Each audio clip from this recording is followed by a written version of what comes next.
Pro-Vice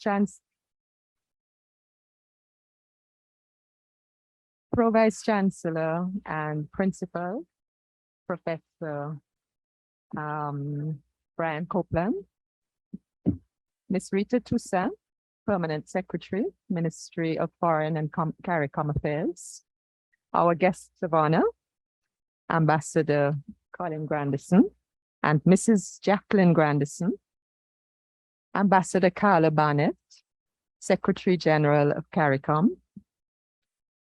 Ambassador Nestor Mendez, Assistant Secretary General of the Organization of American States, Ambassador Juan Aniba Barria, Ambassador of Chile to Trinidad and Tobago, retired Ambassador Sandra Honoré, special guest, Professor Emeritus Gift and Dr. Sandra Gift, Mrs. Shauna Charles Toussaint, President of the IIR's Alumni Association, Professor Winston Ducaran, other members of the International Relations and U.W.I community, both staff and students, ladies and gentlemen, welcome and good afternoon, everybody. I am Jessica Byron, the Director of the Institute of International Relations. I'm immensely pleased to welcome you all to the Institute's Yves Collard boardroom today. Whether you are here in person, like some of our distinguished guests, or with us virtually, as this is a hybrid event. I will chair today's proceedings. Today's event is jointly organized by the Institute of International Relations and by its Alumni Association, because we are honoring one of our outstanding alumni and dear friends, retired Ambassador Colin Granderson. In addition to his outstanding career and contributions as an international, regional, and national public servant, Ambassador Granderson has been a member of the board of the Institute of International Relations for several years. He has always contributed wise counsel. He has always been generous with his support, even when he was most busy. And for that, we are extremely grateful, Ambassador. Colin, thank you so very much for your support over the years. On a personal note, I first met Colin very briefly, when I was a student in the diploma program at the Institute. And I think Colin's diploma year was the year before mine. But I got to know him much better when he was the consul for Trinidad and Tobago in Geneva. His hospitality and good offices, not only to Trinidadian nationals, but to other Caribbean people and to the student community in Geneva, was phenomenal. And that was the beginning of a very good friendship that has lasted up to the present day. There are several of us in this room who can attest to those long-lasting friendships. So the first part of the program today features greetings and tributes from the main institutions Ambassador Granderson has worked with, and from his many friends and well-wishers, including one of his classmates when he was a student at the Institute. Ambassador Granderson's diplomatic career encompasses a rich and fascinating panorama of Caribbean and global history of the last 3 decades. We thought it would be of great interest, not only to the entire audience, but to our current students. Hope it will also be a source of inspiration to our students and to our younger alumni to hear his reflections on his experiences in the second part of the program. We are reliving a lot of history today through the eyes of one of our most experienced Caribbean diplomats. The Institute of International Relations is very proud to have Colin Granderson as part of our community of alumni. So at this point, without any further ado, I invite the campus principal, Professor Brian Copeland, to make his remarks. Thank you, Professor Byron. And thank you for carrying on and championing the role of in the role of director of the U.W.I and chair of today's proceedings. So to Ms. Rita Toussaint, Permanent Secretary of the Ministry of Foreign and CARICOM Affairs, our honored guest, of course, Ambassador Colin Granderson and Mrs. Granderson, Excellency Dr. Carla Barnett, Secretary General of the Caribbean Community, Excellency Ambassador Nestor Mendez, Assistant Secretary General of the OAS, Excellency Juan Anibal Maria, Ambassador of the Republic of Chile to the Republic of Trinidad and Tobago, Mrs. Sandra Honoré, retired ambassador and former UN Special Representative and Head of Minister, to all our distinguished colleagues this afternoon of the U.W.I and the IIR, ladies and gentlemen, all good afternoon again. It is my pleasure to welcome everyone to the St. Augustine campus of the University of the West Indies. Thank you so much for sharing this moment with us. We are here this afternoon to honor a man for whom I have the greatest admiration and respect. He's a man with whom I've worked more recently as director on the board of the Institute of International Relations. Alumnus Colin Granderson was named in the U.W.I's 2008 60th anniversary commemorative publication featuring 60 under 60 individuals who had made significant contributions to the region and beyond.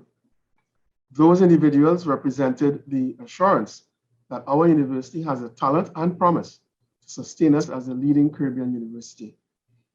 Given that Times Higher Education in 2022 has ranked the U.W.I among the best in the world, in the top 1.5% of some 30,000 universities globally, I would say that we definitely continue to fulfill that promise. Indeed, in the years since then, Ambassador Granderson has continued to excel on the world stage while representing and protecting the interests of our region. On his retirement this year, the Ministry of Foreign Affairs, on behalf of the Prime Minister and citizens of the Commonwealth of the Bahamas, extended a special thanks to him, I'm quoting here, for his stellar service as a career diplomat and for the many contributions and sacrifices he made towards regional integration within the Caribbean. He is, they said, one of the Caribbean's leading experts relative to human rights monitoring and peace building and peacekeeping. There are so many things I could mention in this regard. Among them, however, is his outstanding role in and on behalf of the people of Haiti. I note especially his service as Executive Director of the Haiti OAS UN International Civilian Support Mission, the Human Rights Observation Mission from 1993 to 2000, and this was following the military coup there.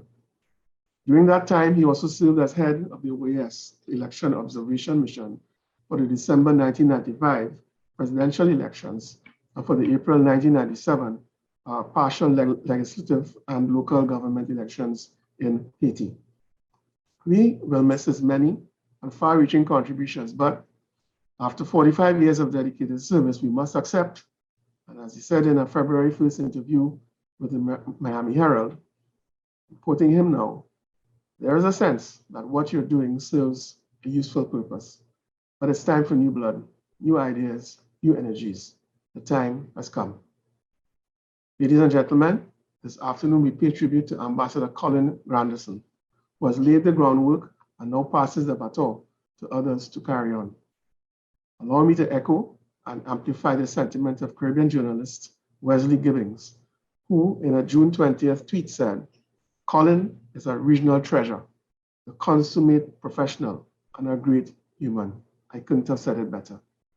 I thank you all for being here, but especially thank you, Colin, for your lifetime of dedication and service. Good afternoon. Thank you, everyone. Thank you very much, Principal. I'd like now to call on Ms. Sandra Honoré, retired ambassador, who was actually one of Colin Granderson's classmates here at the Institute of International Relations. Welcome, Ms. Honoré.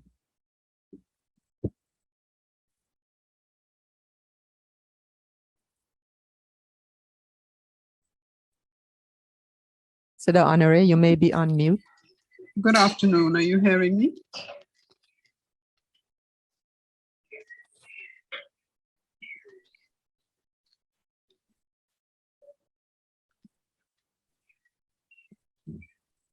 Ambassador, yes, we are hearing you. Thank you very much. Good afternoon, Madam Director and Chair. I was minded to say all protocols observed, but I think I have to follow the pattern set by you, Madam Director, and by the Pro Vice Chancellor and Principal, and offer greetings to all present. Therefore, to you, the PVC and Principal, Ambassador Granderson and Mrs. Jacqueline Granderson, to all who will be bringing messages and greetings, Madam Secretary General of CARICOM, Assistant Secretary General of the OAS, Your Excellencies J.R.P. Dumas and Juan Anibal Badilla, Madam Permanent Secretary of the Ministry of Foreign and CARICOM Affairs, President of the Alumni Association, students, and those following. Allow me to thank Professor Byron for her kind invitation to bring greetings during this tribute, which the Institute and the Alumni Association are paying to distinguished alumnus, Ambassador Colin Granderson.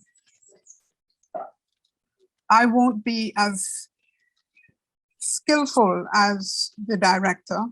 I will say that my path first crossed Ambassador Granderson's as a student of this very institute many moons ago in 1977.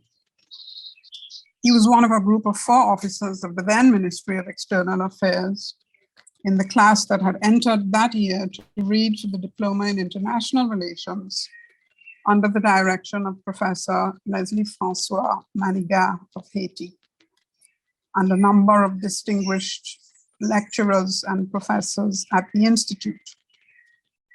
Colin Granderson always provoked lively debate within that eclectic class, which, in addition to Trinidad and Tobago, had nationals inter alia of Antigua and Barbuda, Barbados, Guyana, and St. Vincent and the Grenadines.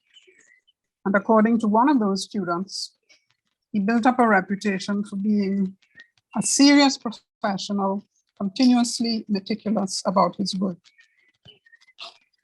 In 1979, I also joined the Ministry of External Affairs. And while we never worked simultaneously in the same division, in the cut and thrust of the ministry's work, there were constant professional exchanges with him. I vividly recall, for example, his guidance during the April 1979 visit to Trinidad and Tobago of the Director General of UNESCO, Amadou Matambo, when, somewhat out of the blue, I was thrust into the role of interpreter for a television interview. Much later, in February 1993, the Pro Vice Chancellor has mentioned that Ambassador Granderson was appointed Executive Director of the joint OAS-UN International Civilian Mission in Haiti, a human rights observation mission which functioned up to March 2000. Having been designated head of the OAS Electoral Observation Mission for the December 95 presidential elections there, he very generously offered me a brief assignment in that electoral observation mission between December 95 and February 1996. The elections which took place then saw René Préval being elected and serving his first presidential term from 96 to 2001.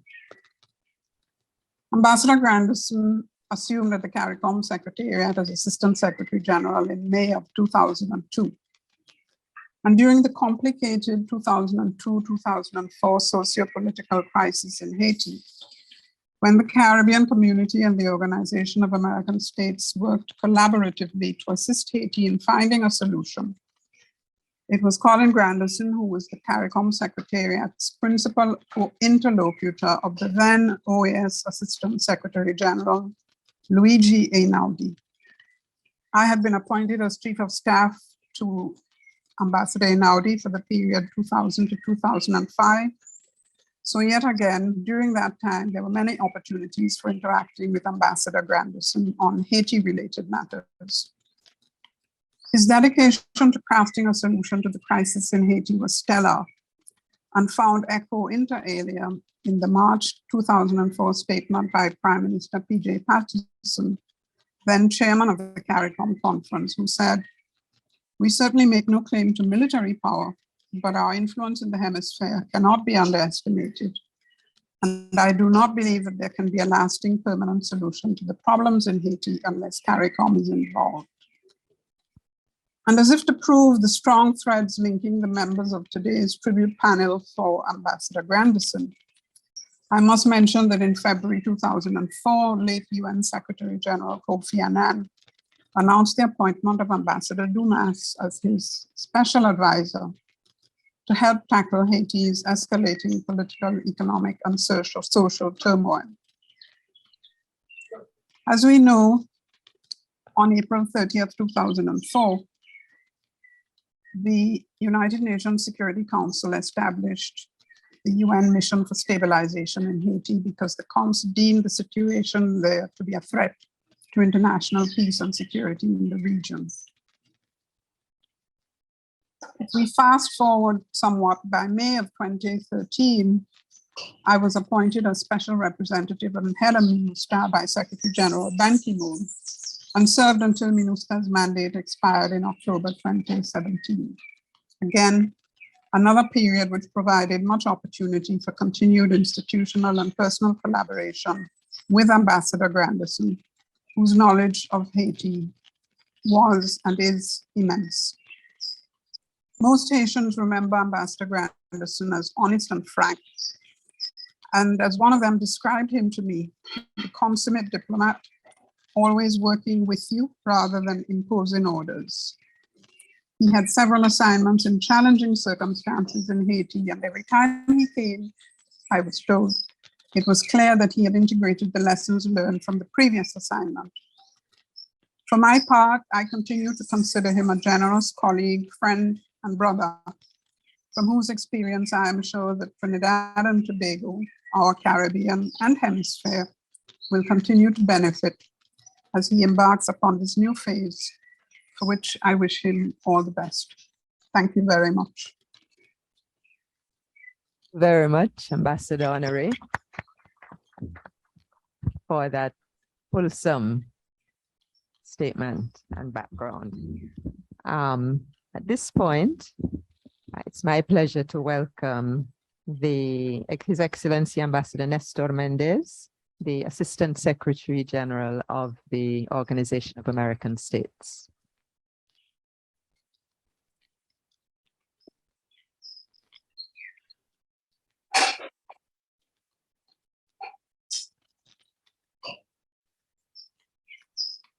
Good afternoon to all. There is so much one can say, and so little time to say it, about the indefatigable Ambassador Colin Granderson, a giant in the area of foreign affairs, and a constant in regional and hemispheric matters for several decades. I first met Ambassador Colin Granderson in the early 2000s when I was posted as Belize's alternate representative to the OAS and deputy chief of mission to the Embassy of Belize in the United States.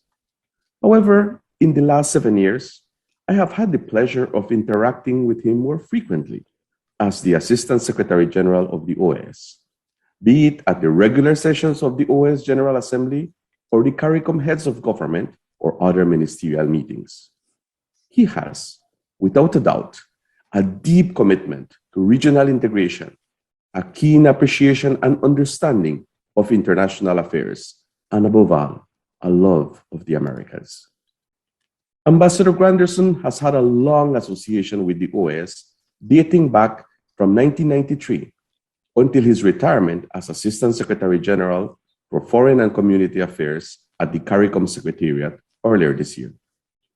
Admittedly, most of this interaction has centered on Haiti.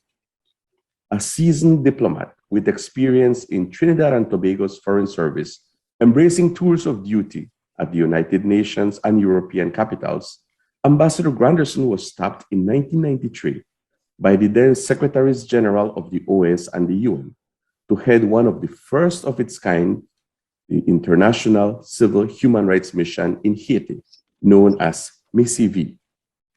This innovative joint appointment was made during a very difficult period in Haiti, following the September 29, 1991 coup d'etat in that country, in which their first democratically elected president, Jean-Bertrand Aristide, was overthrown by the military after only 9 months in office.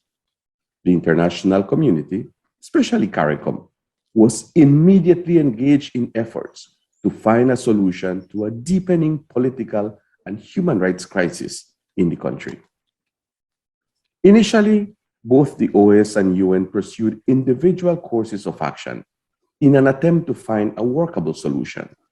However, over time, and as the situation on the ground worsened, both organizations pooled their resources and established MICV, with Ambassador Granderson as head of mission and the late Dante Caputo, former Foreign Minister of Argentina, as the joint special envoy of the Secretaries General of the OAS and the UN.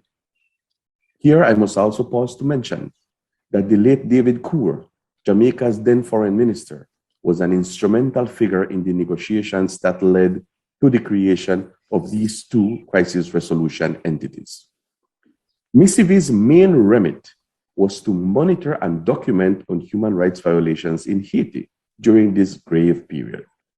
It was not an easy task, and Ambassador Granderson and his team operated in risky conditions with a military government that was suspicious at best. But Ambassador Granderson and the other members of MICV persevered, and through their monitoring and reporting, helped to minimize human rights violations. After President Aristide was returned to power in 1994, the focus was to prevent acts of reprisals and to assist with institution building. Between 1993 and 97, Ambassador Granderson was the face of the OAS and, to a large extent, the international community in Haiti.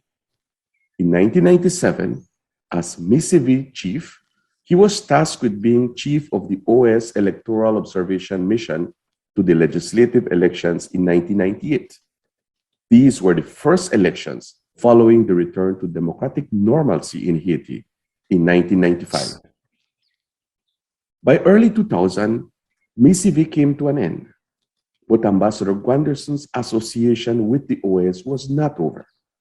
In 2001, he was tapped as chief of mission of the OAS Electoral Observation Mission to the March 2001 general and regional elections in Guyana.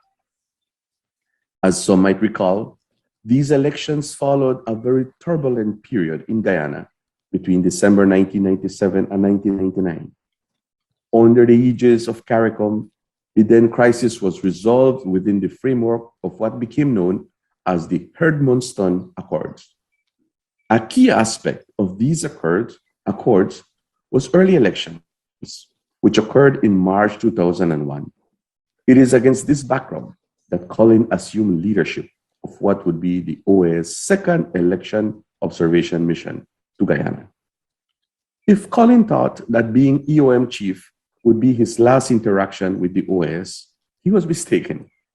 Assuming the mantle of ASG for COFCOR in 2002, one of his first tasks was to help resuscitate the OAS CARICOM general meetings, commenced by his fellow national and former OAS ASG, the late Christopher Thomas. The third such meeting was convened at OAS headquarters in 2002, with succeeding meetings in 2007 and 2012, alternating between the CARICOM Secretariat and the OAS headquarters. These meetings charted the way for pragmatic cooperation between the OAS and CARICOM on both technical and policy issues. One such policy issue was the joint effort of the OAS and CARICOM in facilitating a resolution of the political crisis in Haiti, stemming first from the disputed May 2000 legislative elections and the subsequent November 2000 elections, which saw the return of President Jean-Bertrand Aristide as president. Between 2002 and 2004, Ambassador Granderson was a constant presence in the OAS and CARICOM's efforts in searching for a peaceful resolution of the crisis. And these efforts involve CARICOM leaders at the highest levels, with many prime ministers working very closely with the then Secretary General and Assistant Secretary General of the OAS, with Colin as the interlocutor. In between all of these, Ambassador Granderson was often invited to participate in consultations, seminars, and workshops for former chiefs of peacekeeping missions organized by the OAS Political Affairs Department. Perhaps the pinnacle of Ambassador Granderson's association with the OAS was as chief of mission of the OAS CARICOM Electoral Observation Mission to the November 2010 elections, which process was not completed until May 2011. This electoral process, coming some 10 months after the January 10, 2010 destructive earthquake, was a very complicated process, threatened by violence, poor organization, and lack of human capacity. After the results of the first round of elections were disputed, Colin oversaw a contentious international verification process that paved the way for a second round of elections in March 2011, which was better organized based on recommendations made by the joint OAS CARICOM Electoral Observation Mission. Ambassador Granderson's deft political and diplomatic skills were severely tested during this period, but helped to pacify an anxious and at times angry populace.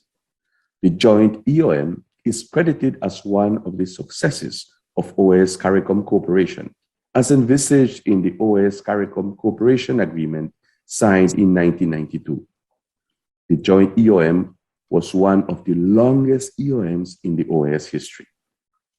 Finally, as ASG of COFCOR continued to pursue and accompany mutual cooperation between OAS and CARICOM, he has been a constant at all regular sessions of the OAS General Assembly, even virtually, as was the case in 2020 and 2021 during the pandemic. Ambassador Granderson has also participated in the SG and ASG's dialogue with CARICOM foreign ministers during the General Assemblies. His support for our efforts in Haiti, in particular, leaves no doubt about Ambassador Granderson's hemispheric bona fides.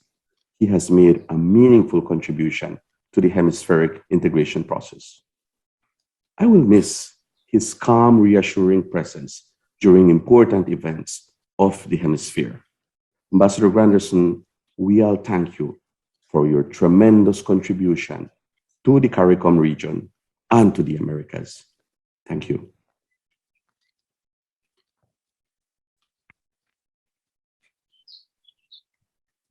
Thank you very much, Ambassador Mendez.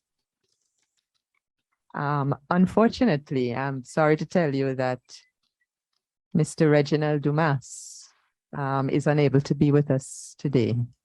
Apparently, the weather is bad and there have been quite a few technical difficulties. I was looking forward to listening to his always wise insights, but I guess we'll get them another time. So we will move on to the message from Her Excellency Dr. Carla Barnett, Secretary General of CARICOM.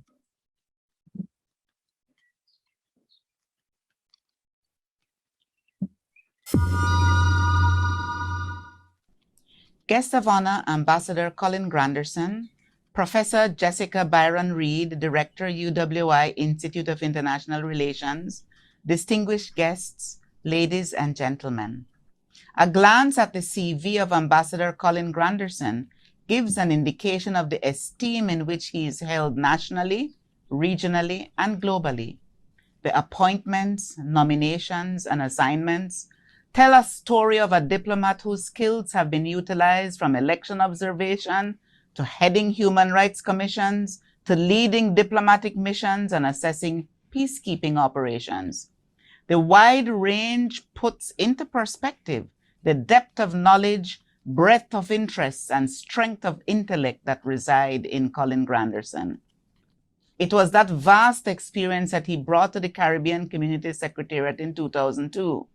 And for the next 20 years, he served this region as Assistant Secretary General, Foreign and Community Relations. His tenure was marked by the high quality of the analyses and papers he produced for the consideration of foreign ministers and the heads of government. His panoramic view of the global situation and the Caribbean's place in it, and suggestions for advancing our interests were dominant features of those documents. The insightful and thought-provoking papers elicited much discussion within the Ministerial Council for Foreign and Community Relations, COFCOR, and the Conference of Heads of Government. His contributions extended well beyond that, as demonstrated during the farewell function at the Secretariat by the expressions of appreciation by the officers with whom he had shared freely the benefit of his experience over the years. They were all in high praise of the guidance they had been given and its benefit as they pursued their careers, both in the Secretariat and back in their home countries. Thankfully, our region has not lost this trove of knowledge and experience, as Ambassador Granderson still serves as my special advisor on Haiti, a country with which he has been intimately involved for more than 30 years and is widely acknowledged as an expert on its affairs. Colin's life has not solely been about diplomacy, as I am sure you will hear further. His interest in culture and the arts is well known, including as a mass player of many years standing, and he has a sterling reputation as a practitioner of the King Sailor dance, which, if you prod him, he has been known to demonstrate at Secretariat functions. I must thank the Institute of International Relations for recognizing this consummate diplomat, and suggest that the Institute publish a collection of his papers for the benefit of its students and the wider Caribbean. Thank you, Colin, on behalf of the Caribbean community, for your exemplary service.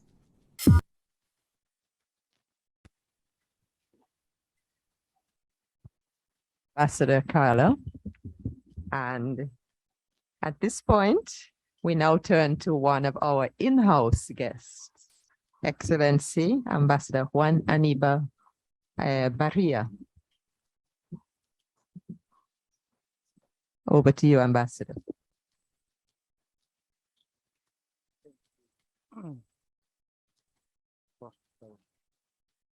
Director of this institute.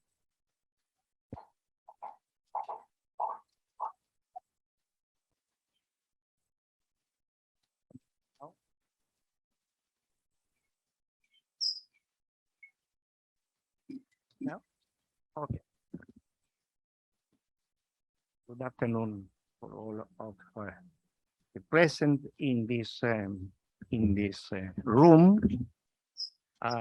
My special regards to the Professor Brian Copeland, Principal of the U.W.I.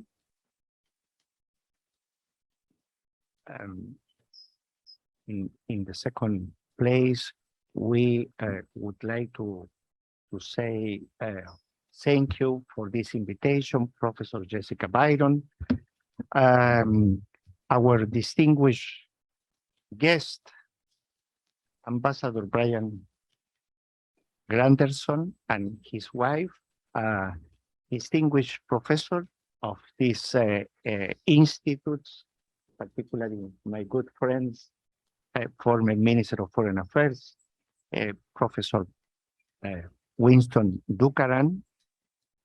My regards to the Sandra Honoré, retired ambassador, and Nestor Mendez, Assistant Secretary General of the OES, Carla Barnett, Secretary General of CARICOM, and of course, my regards to the distinguished members of these faculties, personnel, academy, scholars, students, ladies and gentlemen. It's my great honor to participate in this event organized by the Institute of International Relations of U.W.I. to pay homage to the distinguished Ambassador Colin Terence Granderson, who has retired after a long and a brilliant diplomatic career. He returns to Port Spain after a successful period in office at the CARICOM General Secretariat in Georgetown as Assistant Secretary General. I would like to ask this audience if you, and particularly to his wife, Jacqueline, if you truly believe that Ambassador Granderson is retiring. I think that a person with the intellect, knowledge, and expertise that Ambassador Granderson possesses is never far removed from what is happening in the country, in the region, in the hemisphere, and in the world at large.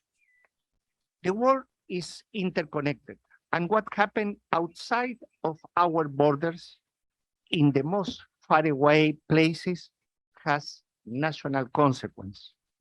Let us consider the war being waged between the Ukraine and Russia, and the way in which it's affecting, for example, food prices. It's astonishing to see the way in which a violent conflict, one that represents the violation of the most essential principle of peaceful international coexistence and dignified humanitarian treatment for human beings, is affecting our daily lives. I have no doubts that the Honorable Minister Amery Brown, Madam Permanent Secretary Rita Toussaint, and the effective diplomatic team of Trinidad and Tobago, represented on this occasion by a leading figures, retired Ambassador Sandra Honoré, my applause for you, will always be able to seek the counsel and prudent, careful, and learned point of view of Ambassador Granderson. I agreed to be here because of my high regard and deep appreciation of Professor Jessica Byron, director of this Institute of International Relations, and my admiration of her academic and research staff. Without that, this Institute of International Relations gives prestige to the University of West Winds and is yet another example of the university excellence with the Latin American and Caribbean community. It speaks well of the Institute and of Professor Jessica Byron that we pay tribute of one of the most outstanding Caribbean nationals in foreign affairs, who honors his country, Trinidad and Tobago, and who is graduated here at the University of the West Indies with a diploma in international relations.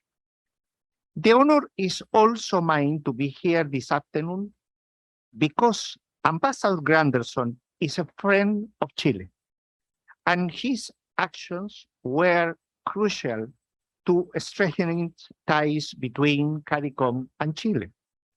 He has received one of our nation's highest awards, the Order of Bernardo Higgins in the degree of Grand Cross in 2013. His words on that occasion reveal a great human being, a man of generosity, wisdom, and humility. He said in that occasion, I got that award for doing my job. Ambassador Granderson, what you said is true. Nevertheless, the difference is that you made your contribution with efficiency, enthusiasm, and intelligence to deepen and expand that relationship with Chile. From the advent of democracy in 1999 has been strengthening with the English-speaking Caribbean. I met Ambassador Granderson some time ago and quickly realized his stature. He is at a tall stature, but I refer to the moral, to the ethical stature, a walking encyclopedia of all things relating to the CARICOM, and realize that the excellent comments of my predecessors in Trinidad and Tobago about him were correct. When met for a lunch months ago, we spoke about one of his patients, Haiti, a country whose history is deeply respected and admired by all Latin American and Caribbean nationals. Upon reading the book by Trinidadian thinker C.L.R. James, The Black Jacobins, I remembered the concerns of Ambassador Granderson for the courageous nations of Haiti. As to Ambassador Granderson reflections, I would like highlight his defense of multilateralism.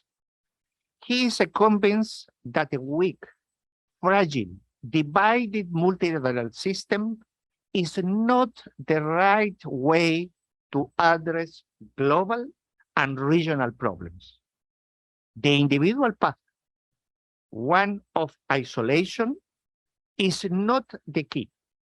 To face challenges such as pandemics, climate change, natural disasters, the waning of the rule of law and the democratic regimes, the unfair income distributions, among others. He is a firm support of forging alliance and partnerships, of acting collectively, of showing that the small country, like most of us in the hemisphere, have one voice, a voice that deserves respect and consideration, because we have thoughts and opinion that deserve to be heard. We demonstrate this not long ago at the recent Summit of the Americas, in which our leaders, presidents and prime ministers, on an equal footing, said what they thought about the challenge, the new challenge, and the old challenge facing our hemisphere in a spirit of constructive dialogue and shared values and principles. I have said this on previous occasions. Trinidad and Tobago has a privileged geographical location that you must take advantage of. It's the most ideal bridges between CARICOM and Latin American, especially South America. Ambassador Colin Granderson is one of these architects and builders of that bridges. I must express heartfelt thanks to you, dear Ambassador Granderson, for your contribution to the path that you built between Chile and the CARICOM. Thank you again.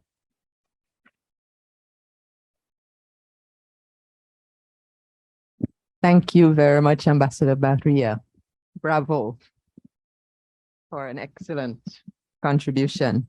And now I invite Ms. Rita Toussaint, Permanent Secretary of the Ministry of CARICOM and Foreign Affairs and CARICOM Affairs. And I believe that Ms. Toussaint is bringing us not only her own words, but a message from the Honorable Minister of Foreign Affairs. Ms. Toussaint, welcome. Thank you, Professor Jessica Byron, Director of the Institute of International Relations and the chair of today's tribute, Your Excellency Colin Granderson, our guest of honor, and Mrs. Jacqueline Granderson, Your Excellency Dr. Carla Barnett, Secretary General of CARICOM, Your Excellency Juan Anibal Barria, Ambassador of the Republic of Chile to Trinidad and Tobago, Professor Brian Copeland, Your Excellency Nestor Mendez, Professor Winston Ducaran, Ambassador Reginald Dumas, Ambassador Sandra Honore, Dr. Chami, Ms. Toussel, Mr. Kevin Liverpool, good afternoon all. I bring you greetings from Senator the Honorable Dr. Amory Brown, Minister of Foreign and CARICOM Affairs, who wanted to join you today, but is away from Trinidad and Tobago on official business. He has asked me to deliver remarks on his behalf. I also extend to you, Ambassador Granderson, congratulations, best wishes, and appreciation from Senator the Honorable Paula Gopi-Schoon, Minister of Trade and Industry and Acting Minister of Foreign and CARICOM Affairs, who has asked that I convey these sentiments to you, whom she has described as an immense service to Trinidad and Tobago and to the Caribbean community. Madam Chair, Your Excellencies, ladies and gentlemen, it is my privilege to address you this afternoon on this bittersweet occasion on which we pay special homage to Ambassador Colin Granderson, a beloved son of Trinidad and Tobago and a luminary of the CARICOM Secretariat, an endearing colleague, supervisor, and a friend to many over the years on his well-deserved retirement. A retirement I suspect that, given his level of engagement, service, and knowledge, will probably be as active as his long, varied, and remarkable career. It is often said that the only constant in life is change. Both constancy and change have helped to define the persona and the career of Ambassador Granderson. Throughout life's journey, we are faced with changes in our circumstances and situations. With eagerness, guidance, and encouragement, we undertake new endeavors. And when we have arrived at the pinnacle to which each assignment brings us, we move on with our acquired knowledge to other exploits. Ambassador Granderson's diplomatic journey has been an exceptional example of this, and he will undoubtedly continue to be a solid example of the steadfast, serene, caring, and purposeful diplomat, continually adapting to changes in technology, policy direction, even as his vocation undergoes inexorable transformation. Today, Ambassador Granderson, we have come to another notable juncture in your journey. After a 45-year distinguished career of diplomatic service to the people of Trinidad and Tobago and to the region, you open a new chapter. In this chapter, you will no longer perform in your dispensation as Assistant Secretary General at the CARICOM Secretariat, and you will, without a doubt, be dearly missed from that role which you performed with dedication and distinction. Your immense contribution to the organization of CARICOM as a whole, and your unwavering support for regional integration, your passion and commitment to community unity, and the support for one Caribbean voice will always be remembered and valued greatly. As we reflect on your distinguished career, I wish to mention briefly some of the roles in which you have labored and the triumph as a career diplomat on behalf of Trinidad and Tobago, and ultimately for the benefit of the region. Although there may be some repetition, I think such a distinguished career bears such repetition.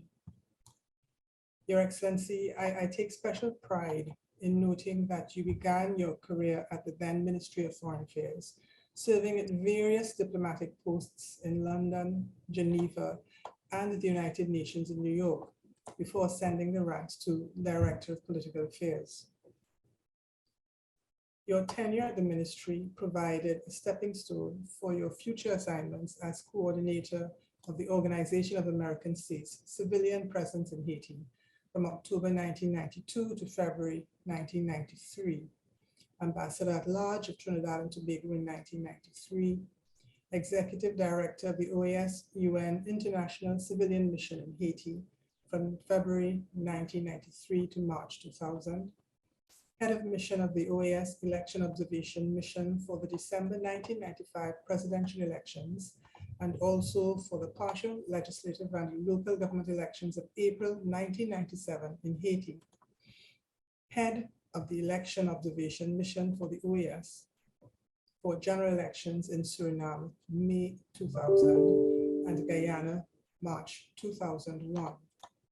Member of the Brahimi Advisory Panel to review UN peace operations, 2000, and the chair of the International Commission of Inquiry into Human Rights Violations in Côte d'Ivoire, December 2000 to May 2001.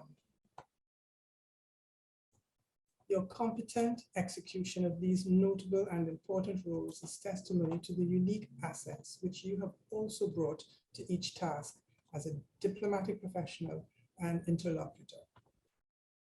Your actions will forever speak to your remarkable judgment, your keen eye and memory for detail, your sense of justice, as well as your commitment to the maintenance of human rights, not just regionally, but globally, and your equanimity and level-headedness in discussions and negotiations at times when others around you seemed ready to disengage from an issue or had seemingly lost faith in the likelihood of a favorable outcome.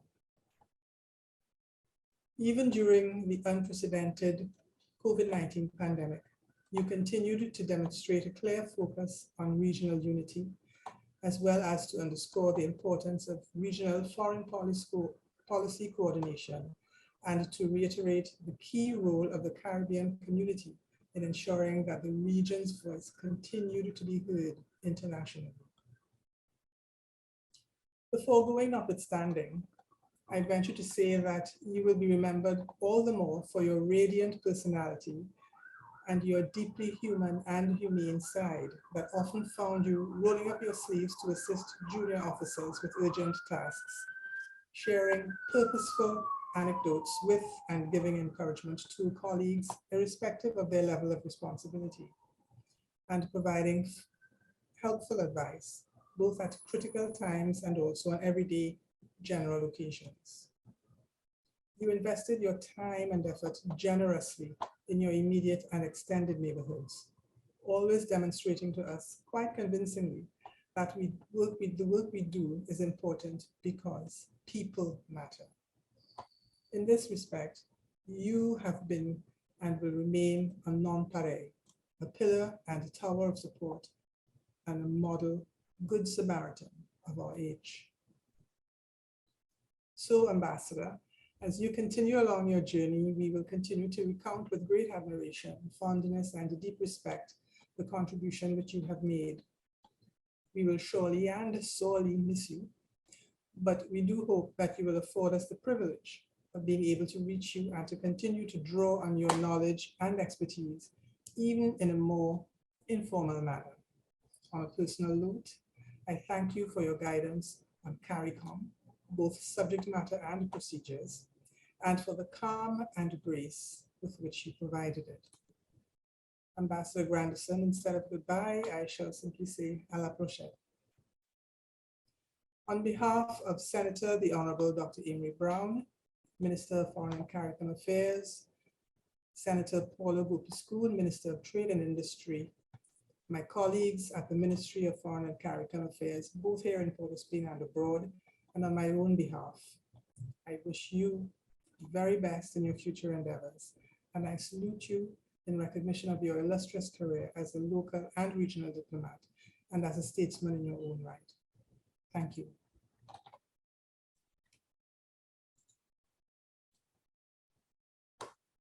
Thank you very much, Ms. Toussaint. And this brings to a close the formal greetings and tributes from good friends and co-workers, co-travelers of Ambassador Granderson.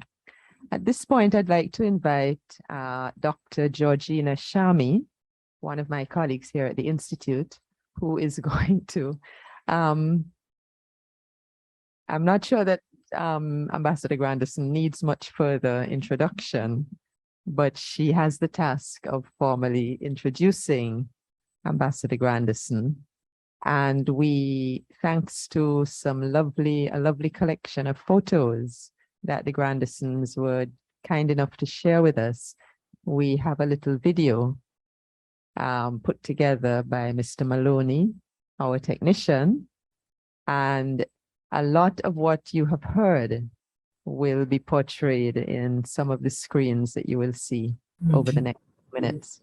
So Dr. Shami, welcome. Over to you. Thank you, Professor Byron.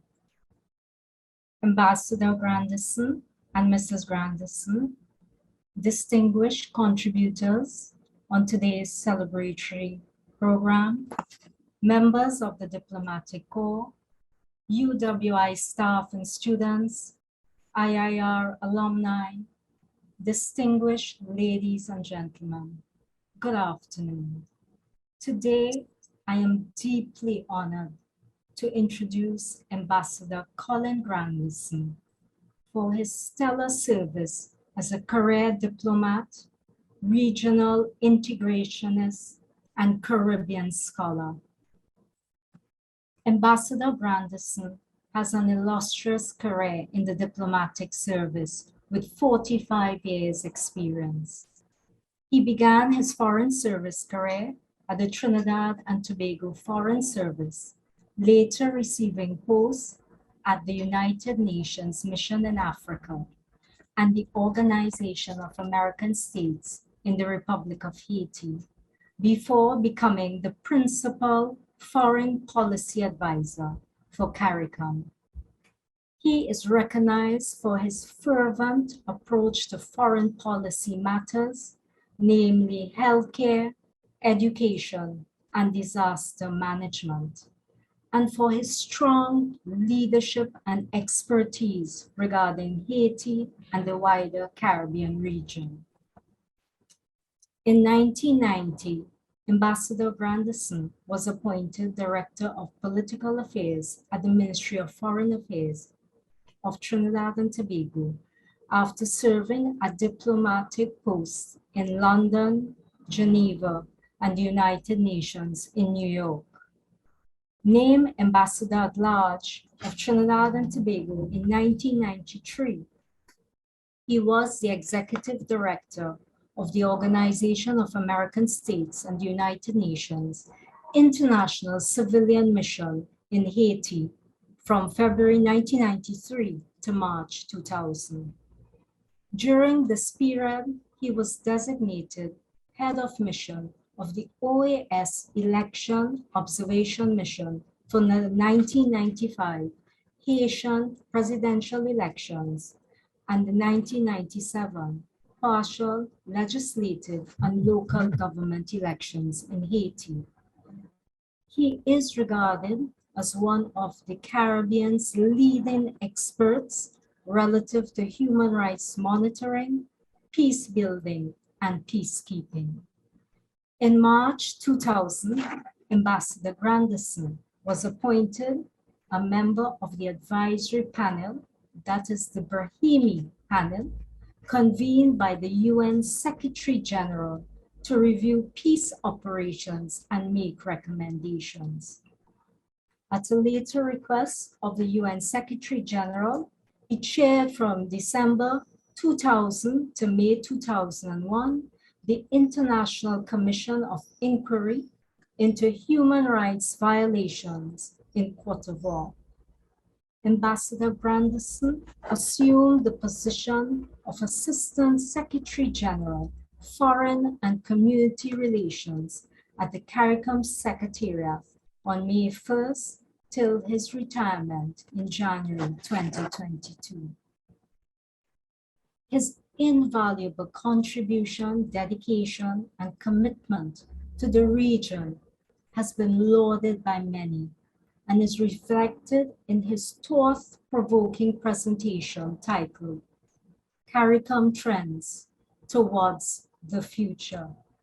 His mantra has always been, and I quote, to re-examine the future direction of the community and the arrangements for carrying it forward, end quote.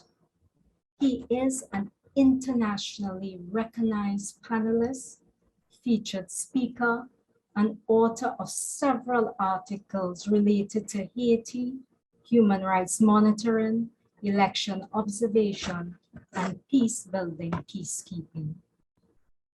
He holds a Bachelor of French Literature from the University of Bordeaux, a Master's of Arts in African Studies from the University of Ghana, and most importantly, a diploma in international relations from the Institute of International Relations, U.W.I.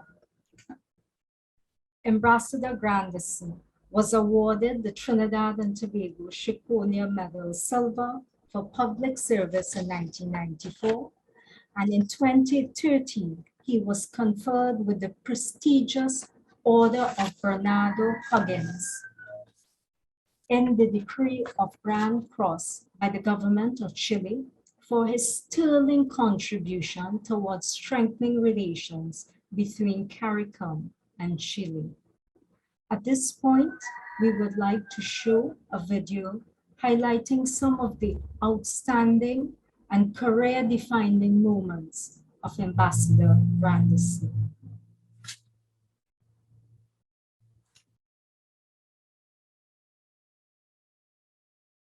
Dami.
And so say all of us. Dr. Shami, do you want the final word? Thank you, Professor. Undoubtedly, sir, your extensive service in foreign relations, regional, international affairs, and your prolific academic and professional background have allowed for your in-depth familiarity, knowledge, expertise for merging of policy and relations of a high submission. It is now my distinct pleasure to invite Ambassador Colin Granderson to provide his remarks today. Thank you.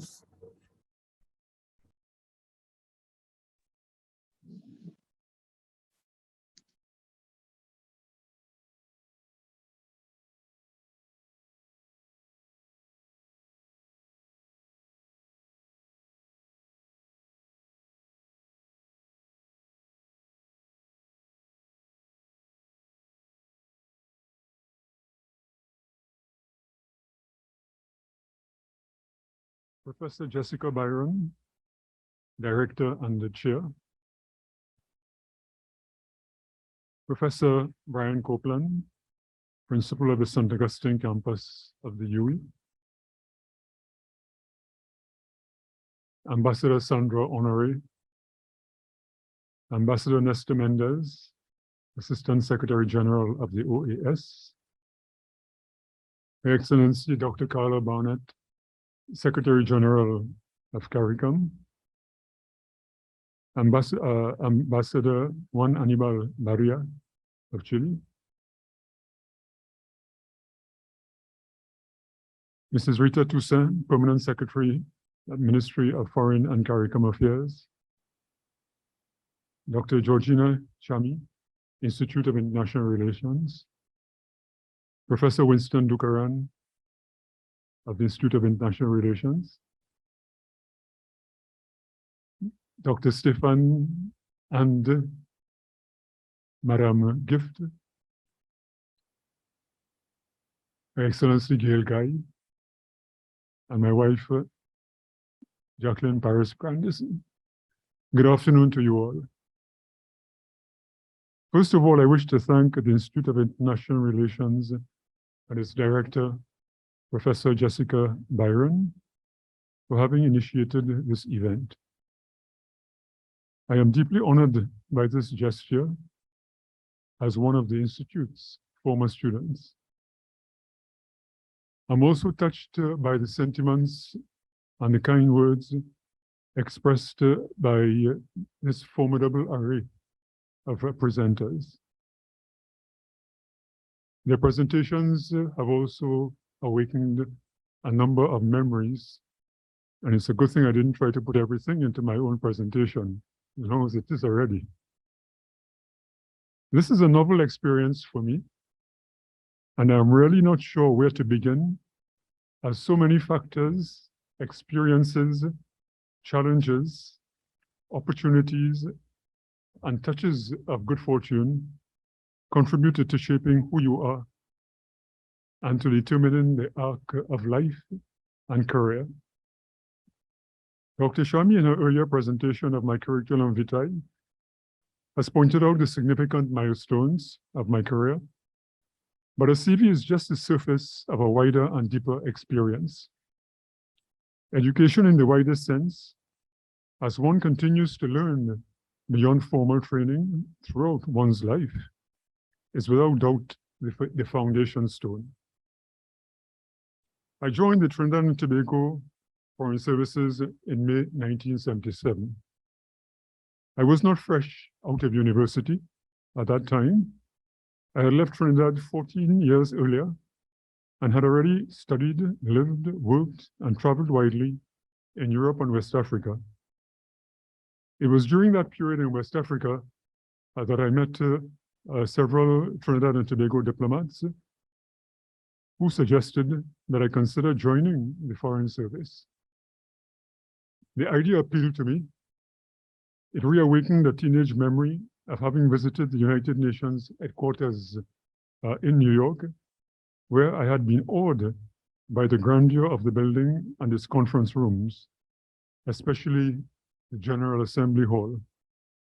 I could not have imagined at that time that one day I myself would be making an address from the podium in that great hall.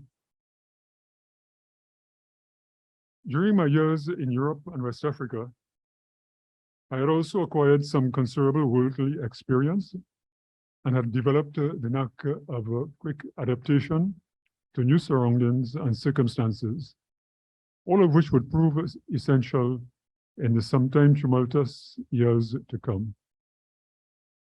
So I applied to join the Foreign Service. On the day of my interview at Knowsley, at then the building that housed the Ministry of External Affairs, I crossed paths with my former Queen's Royal College history teacher. He was by then a senior diplomat. He appeared rather taken aback. He said, "Granderson, you? What are you doing here?" He was either surprised or appalled. He no doubt had vivid memories of his disruptive student, constantly questioning and querying why he was teaching European and not West Indian history, among other things. On joining the ministry, I settled in easily in the new environment. The ministry set great store by training, in-house and external. I quickly rotated through consular and protocol, political and economic affairs, bilateral cooperation, and administration. At the time, I thought administration was a curious inclusion. We junior officers also benefited from the interaction with outstanding Trinidadian ambassadors who represented the first generation of Trinidadian diplomats. Ambassadors Reginald Dumas, Frank Abdullah, Wilfred Naimul, to name but a few. A stint at the Institute of International Relations soon followed for a grounding in international relations, capped by the obtention of a diploma. Some have argued that the Institute should be more practical and hands-on in its pedagogy.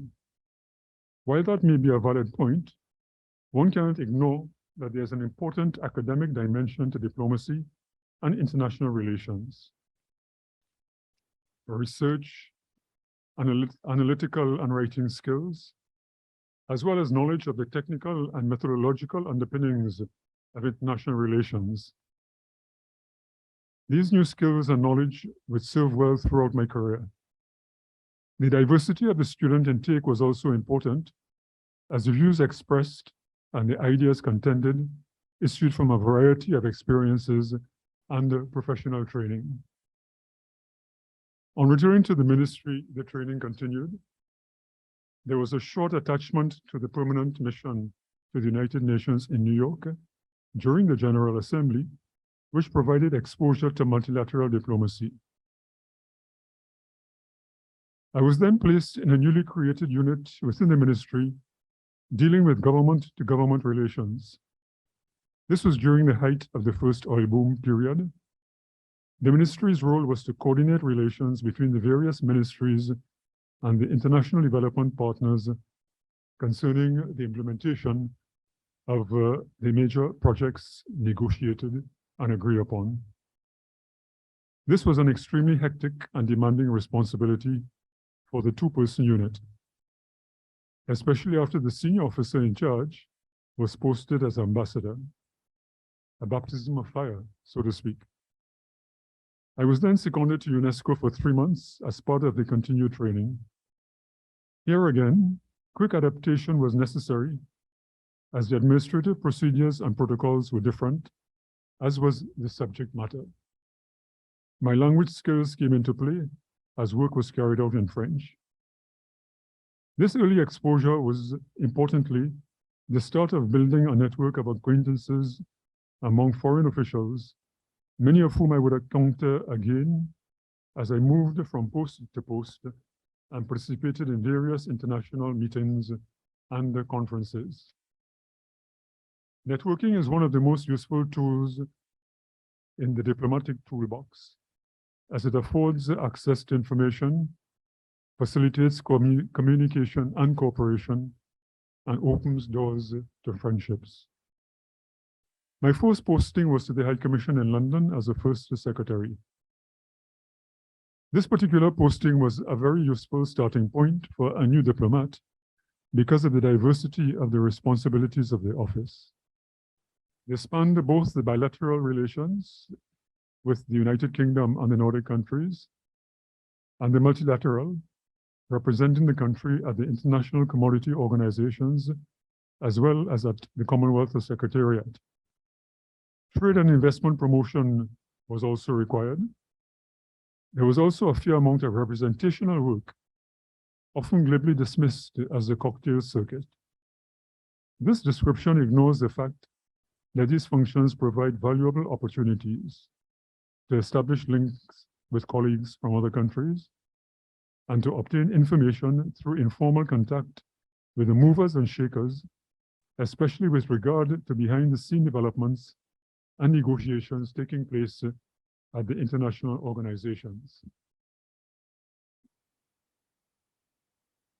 Last but not least, because of the size of the diaspora in the UK and the number of students, there was an introduction to the full gamut of consular work. The arc of my career did not follow the usual pattern of 2 3-year postings abroad and then return to head office. A mere 9 months after I had settled in London, I was transferred at very short notice to Geneva as acting consul general and director of the Geneva office of the Trinidad and Tobago International Marketing Organization. So I packed my personal effects in the back of my car and drove to Geneva. There I found myself with an office to manage, and at last, a full appreciation of the value of the training in administration, which I had so underestimated. Fortunately, knowledge is never lost. Most of the activities of the office related to tourism and investment promotion. The few nationals in Switzerland, mainly students, could turn to our consular services for any assistance. I do remember one of our nationals, who incidentally had been living in Switzerland for many years. He was a particularly irascible fellow, known to the officers for his many fiery and long-lasting diatribes on the phone, venting his many grievances against the office, the public service of Trinidad and Tobago, and the government. I refused to be provoked and would listen to him patiently. I eventually won his confidence to the point that on learning of my departure, when the office closed in January 1983, he invited me to his home in Zurich for a farewell dinner. This was just 18 months after my arrival in Switzerland. The office had become a casualty of the downsizing and financial squeeze that resulted from the end of the oil boom. Then it was back to London, back in my car. Within a year, I was off again, having been posted to the permanent mission to the United Nations in New York. Trinidad and Tobago had been elected a member of the United Nations Security Council for the first time, and that was for the 1985-1986 period. The mission was therefore being strengthened. Membership of the council meant long hours in informal consultations and even longer hours drafting resolutions on seemingly intractable issues where every word and punctuation mark could turn out to be a stick of dynamite to derail negotiations. This was another learning experience. Among the burning issues on the council's agenda were the Iran-Iraq war, the Israel-Palestine question, and apartheid. Progress was painstakingly incremental. This period also encompassed the launching of the Trinidad and Tobago initiative to have the establishment of the International Criminal Court placed again on the United Nations agenda. This took quite some time to achieve, but was one of the high points of Trinidad and Tobago's diplomacy and an example of what small states can achieve on the international stage by building coalitions of the willing through advocacy and diplomacy. Following my return to headquarters in 1988, my career took an unexpected path in the oddest of circumstances. In August 1992, in the aftermath of the military coup in Haiti, ousting President Aristide, the designated representative of Trinidad and Tobago on an OAS delegation to Haiti expressed reluctance to participate. After all, the previous OAS delegation had been ushered out of Haiti at gunpoint. I was then approached to take his place and consented. I had been fascinated by Haiti and its history since my late teens, having read my father's bedside copy of The Black Jacobins by C.L.R. James about the successful Haitian slave revolt and gaining independence in 1804. When at the Institute of International Relations, directed at the time by Haitian professor Leslie Francois Manigat, I had taken advantage of the Easter vacation to visit Haiti. The visit of the OAS delegation went smoothly, despite moments of tension, and led subsequently to an agreement for the OAS to field a small human rights observation mission. I was approached again by the OAS in October 1992, this time to head the observation mission. Having been selected at the same time by the ministry to go to Jamaica as High Commissioner, I had a difficult decision to make. I thought Haiti would be a new and far more challenging experience. It would also be an opportunity to turn words such as democracy, human rights, and the preservation of human life into action, as the repression of the supporters of the overthrown president had become more severe. But I also had to carefully consider the personal risks involved given the prevailing climate in Haiti. I chose to go to Haiti. Was I being adventurous or foolhardy? I imagined that there was something of a risk taker in me. In the past, my wanderlust had taken me hitchhiking extensively over the university summer vacations through Western Europe and parts of Eastern Europe, as well as the Middle East through Turkey, Iran, and Iraq. When teaching in West Africa, I had also driven across the Sahara, whose roadless expanses had been a graveyard of many a traveler. It was a fascinating experience. The sense of vastness, the absolute silence at night, and the sky packed with stars were unforgettable. Often in respect, I marveled at my good fortune in surviving this hazardous experience. Having survived the Sahara, I was cautiously optimistic about confronting the challenges of Haiti. I eventually spent over 7 years heading the OAS mission, which was soon expanded to over a team of 200 with the inclusion of United Nations observers. The OAS United Nations civilian mission in Haiti, MISCIVI, was groundbreaking. It was the first time the UN and a regional organization had fielded a joint mission, and that a human rights observation mission had been deployed before the resolution of a political crisis. The mission's initial mandate was to monitor and report on the human rights situation during the ongoing political negotiations.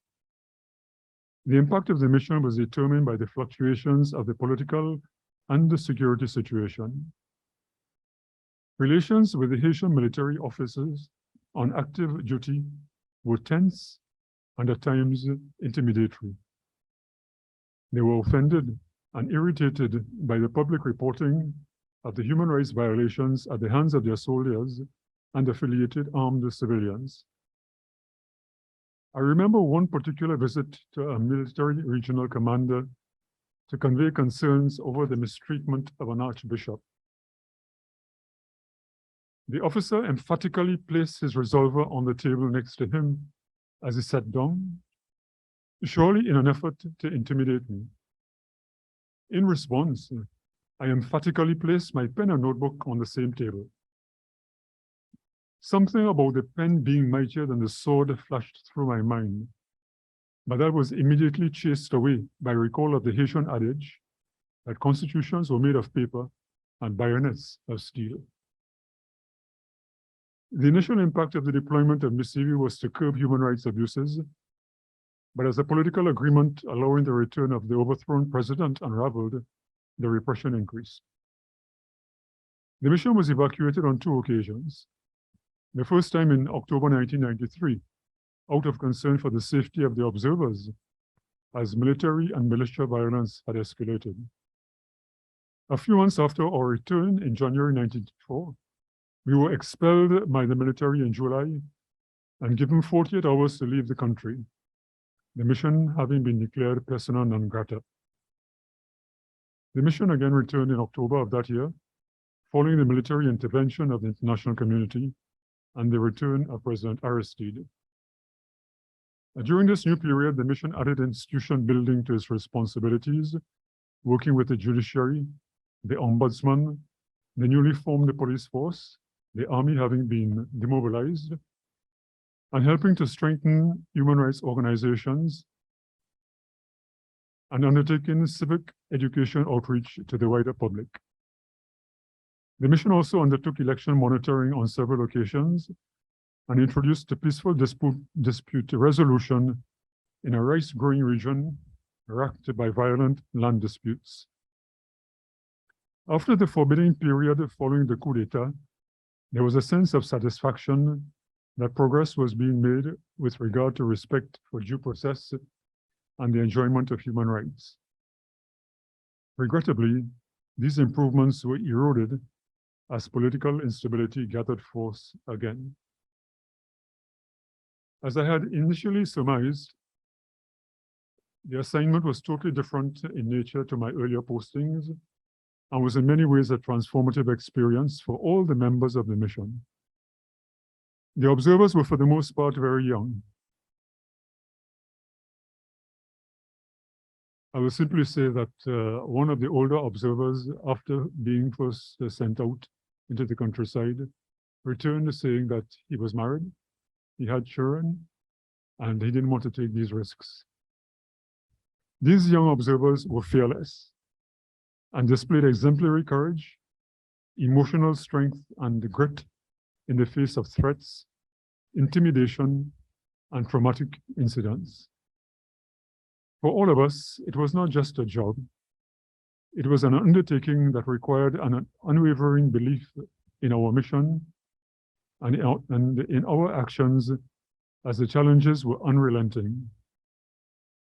I also discovered in myself attributes of which I was not fully aware, or perhaps which I had developed in response to the needs of that difficult environment. The ability to remain calm and focused in emergency and threatening situations, quick decision-making, self-confidence, leadership skills, and a thick skin. A thick skin because of the constant barrage of accusations and denigration by the state media during the military regime against the mission and its leader. Prior to the end of the mission, the government of Trinidad and Tobago awarded me in August 1994 the Chaconia Medal, Silver, in recognition of my public service, but I believe also in recognition of my work in Haiti. It was a great and unexpected honor. Rumor has it that they wanted to give me the medal early on in my deployment in case I didn't make it out of Haiti alive. Thankfully, I did make it out alive and continue to be actively involved on the Haiti question. This introduction to peace building in Haiti broadened my experience and added yet another important dimension to my skill set. Very soon after the end of the Haiti mission in March 2000, the United Nations Secretary General appointed me as a member of the UN Advisory Panel to review UN peace operations and make recommendations. The panel worked virtually for the most part. I was gratified by the confidence placed in me. Later that year, in October, the UN Secretary General again selected me, this time to chair a United Nations Commission of Inquiry into human rights violations in Côte d'Ivoire. I welcome the opportunity to return to the country which had been my home for 10 years. I was able to draw on my Haiti experience in carrying out that assignment. The mission held many surprises for me. Several of the senior police officers and public service officials who were interviewed by the commission turned out to be former students from my period in that country as a teacher some 25 odd years before. On one occasion, as the commissioners were about to depart after a tense meeting with the chief of police in the capital, Abidjan, he requested that we stay a while. He wished to offer hospitality to his former teacher. It was no doubt unprecedented for a tense interview about human rights violations to end as a cordial social gathering. Just before my departure at the end of the mission, I was invited to meet with a group of former students. Word had somehow spread that their former teacher was in town. This information had apparently met with some initial disbelief, as they could not imagine that the Mr. Granderson of the commission could be the same person who had taught them so many years before. The gathering was quite emotional for me. It struck me that a number of the threads of my life had come together in that moment, in that room. My studies in France, which had led me to Côte d'Ivoire, my work on life in that country, my contribution to the lives of these students, my diplomatic training, and my experience in the field of human rights. These had all led me back to Côte d'Ivoire, all threads of the tapestry of my life to that point. I also felt a sense of pride that so many of my former students had done well for themselves. After another year back at the ministry, I retired in 2002. And as it turned out, it was the beginning of a new chapter in my professional life. This time as Assistant Secretary General at the CARICOM Secretariat with responsibility for foreign and community relations. I eagerly accepted the opportunity to learn more about the wider region. It also, above all, afforded me the possibility of making a contribution to the wider community and its goals of integration and cohesiveness through the pooling of resources and efforts. The importance of this approach was underlined during the COVID pandemic, and this approach will no doubt be required in addressing the fallout of the conflict in Ukraine. The Foreign Affairs and Community Directorate, the Community Relations Directorate, is in many respects the foreign office of the community, in that it is a focal point for third states that wish to engage with the community and engage with the community as a collective, and to develop political relations and technical cooperation ties. These relations are for the most part based on instruments such as Memoranda of Understanding, which the Secretariat negotiates and services on behalf of the community. Over the past 20 years, the community has made a concerted effort to widen its outreach beyond its traditional friends and neighbors, with a special attention to increasing links with the countries of Latin America. I was honored and humbled to be granted the prestigious Bernardo Higgins Decoration in the Grand Cross by the government of Chile for the strengthening of relations between the community and Chile. The major responsibility of the Directorate is facilitating the coordination of the foreign policy positions of the member states of the community. This is a treaty-based responsibility. A very important aspect of our work is the in-depth research and preparation of briefs for the various bilateral and multilateral meetings of community member states, as well as the formal meetings of the Council for Foreign and Community Relations. More strategically, the Directorate also prepares the papers with a geopolitical dimension to trigger ministerial discussion, leading ultimately to policy guidance.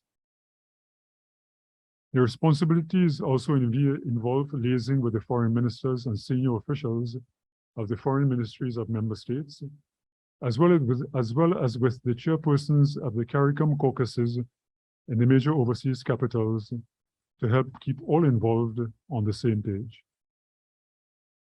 The shortcomings of foreign policy coordination usually make media headlines, while the many successes based on collaboration, cohesion, and reciprocal support are rarely mentioned. Among these successes has been the election of member states to important international institutions, such as United Nations Security Council, the chairmanship of the General Assembly, and major international groups such as the Non-Aligned Movement and the Group of 77 plus China. It is essential that the community has a voice on the international stage. There's also the election of community nationals to senior international leadership posts and committees of international organizations. These elections are usually competitive affairs, and therefore the consensual support of the community's member states is an essential ingredient for success. A very good example of coordination among member states is a practice that has developed at the OAS and the United Nations in New York in particular, that agreed statements are presented at committee meetings by a selected member state on behalf of the community. In concluding, I must admit that I have been very fortunate in many ways in the journey I have traveled over the years as a diplomat. I have always enjoyed my postings and assignments, the sedate and the turbulent, all of which I found fulfilling. I am grateful to have also had the opportunities to be part of a wider efforts at the national, regional, and international levels to contribute to making a difference, and that my actions served a useful purpose. In so doing, I have always tried to give of my best, and I'm grateful for the many expressions of appreciation that I have received during my career. And this afternoon, at this tribute, as I step down, I leave with my optimism intact and firm belief in the resilience, fortitude, and talent of the people of the region, and of our will to be better and to do better. I also continue to hold an unwavering belief in the importance of training and education as the cornerstone of our development and the promise of our future. Thank you.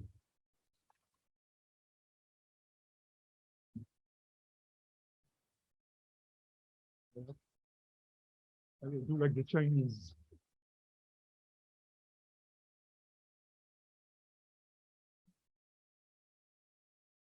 Thank you very much, Ambassador.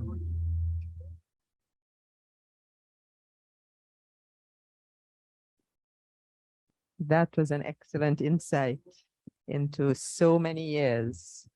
Now, I consulted with the technicians, and they have agreed that we have an extra 20 minutes, half hour, because obviously this has been such a rich exchange that we are running out of time.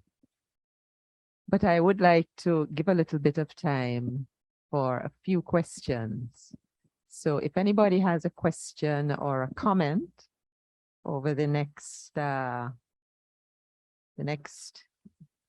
minutes, if Ambassador Granderson is not too tired and if he is willing to entertain them, let's see if there are any questions.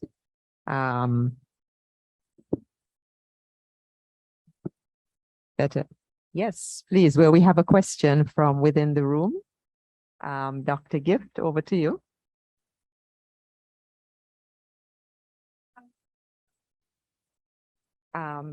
Yeah, has it come? It usually takes a second to come on.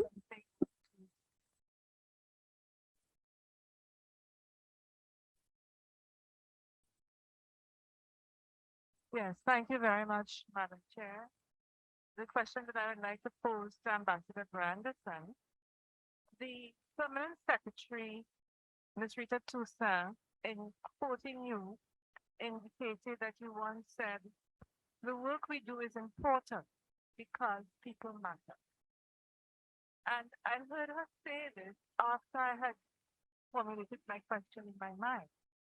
And the question that I have is, what has been your most significant insight about the human spirit based on your experiences in dealing with human rights challenges and crises in places such as Haiti and Cote d'Ivoire, and your experiences heading up election observation missions? And what would you say to our students today at the Institute regarding the approach to dealing with the human condition in such situations of crisis and human rights challenges? Thank you.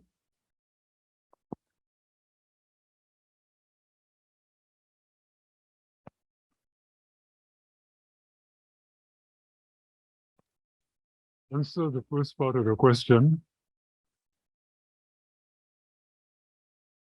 I think the element that was most striking, in particular in Haiti, with the people with whom we interface, was courage. Resilience, obviously, very important. Attachment also to their beliefs, their political beliefs, their willingness, for example, to sacrifice themselves for the fight for democracy and the fight for the return of the overthrown president. I'll give one example. In 1994, when the mission had been expelled by the military, as we got into the airport, there was a lonely gentleman. He was in the midst of military, armed militias, all these persons who had been hunting after persons who were perceived as being supporters of Aristide.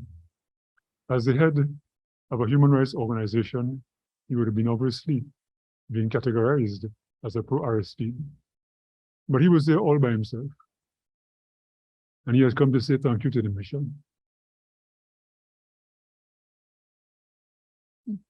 Sorry.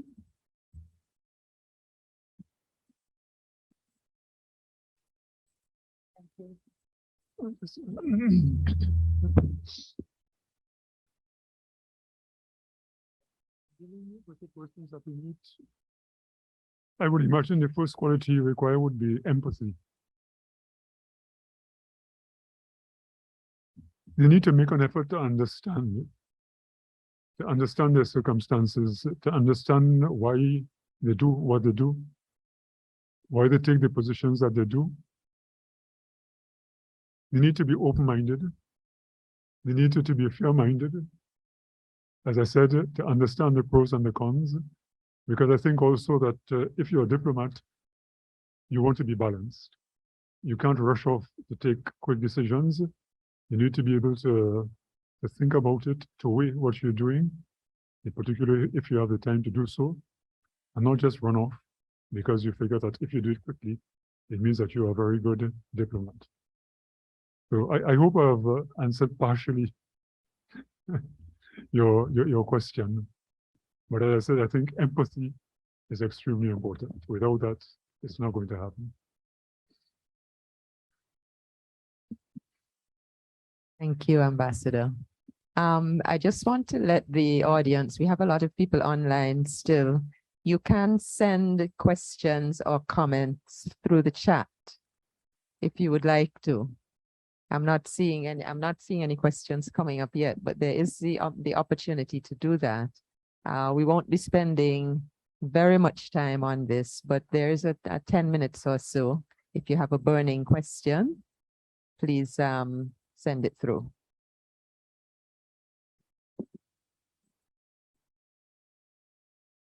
Ambassador, yeah.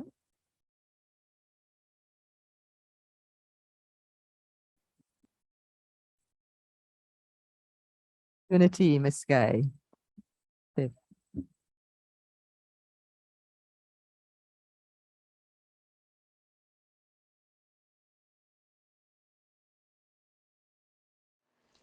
Ambassador Granderson, I have a question which concerns decision-making at COFCO.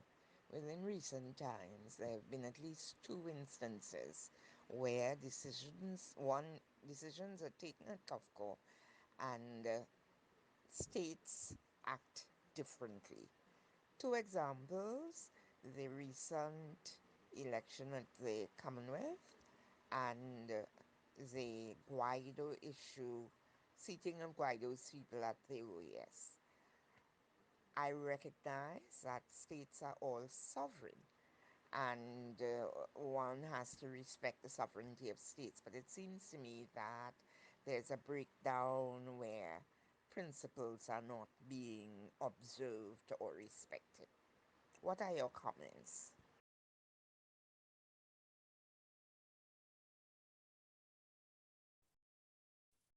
Very difficult question. I think perhaps you're asking the wrong person. Because these breakdowns come from much higher than the officers. Yes, it's true. There have been breakdowns, 1 or 2 or 3 over the past years. But I made the point in the presentation that there have been far more incidents of working together, of the success of coordination, than there have been breakdowns. I think it's also very important to remember that the Caribbean community is a grouping of sovereign states. Yes, we wish to be able to speak with one voice all the time, but as sovereign states could have different interests. And if they believe that those interests are of importance, then the tendency would be to go with those interests if you do not believe that you're going to get the support within the wider aggregation. You mentioned the example of Guaido.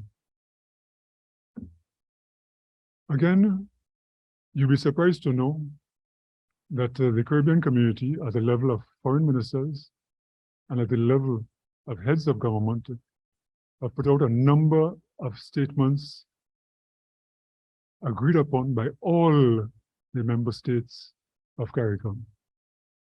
And these have been statements underlining the fundamental principles of the Caribbean community that underline the foreign policy position.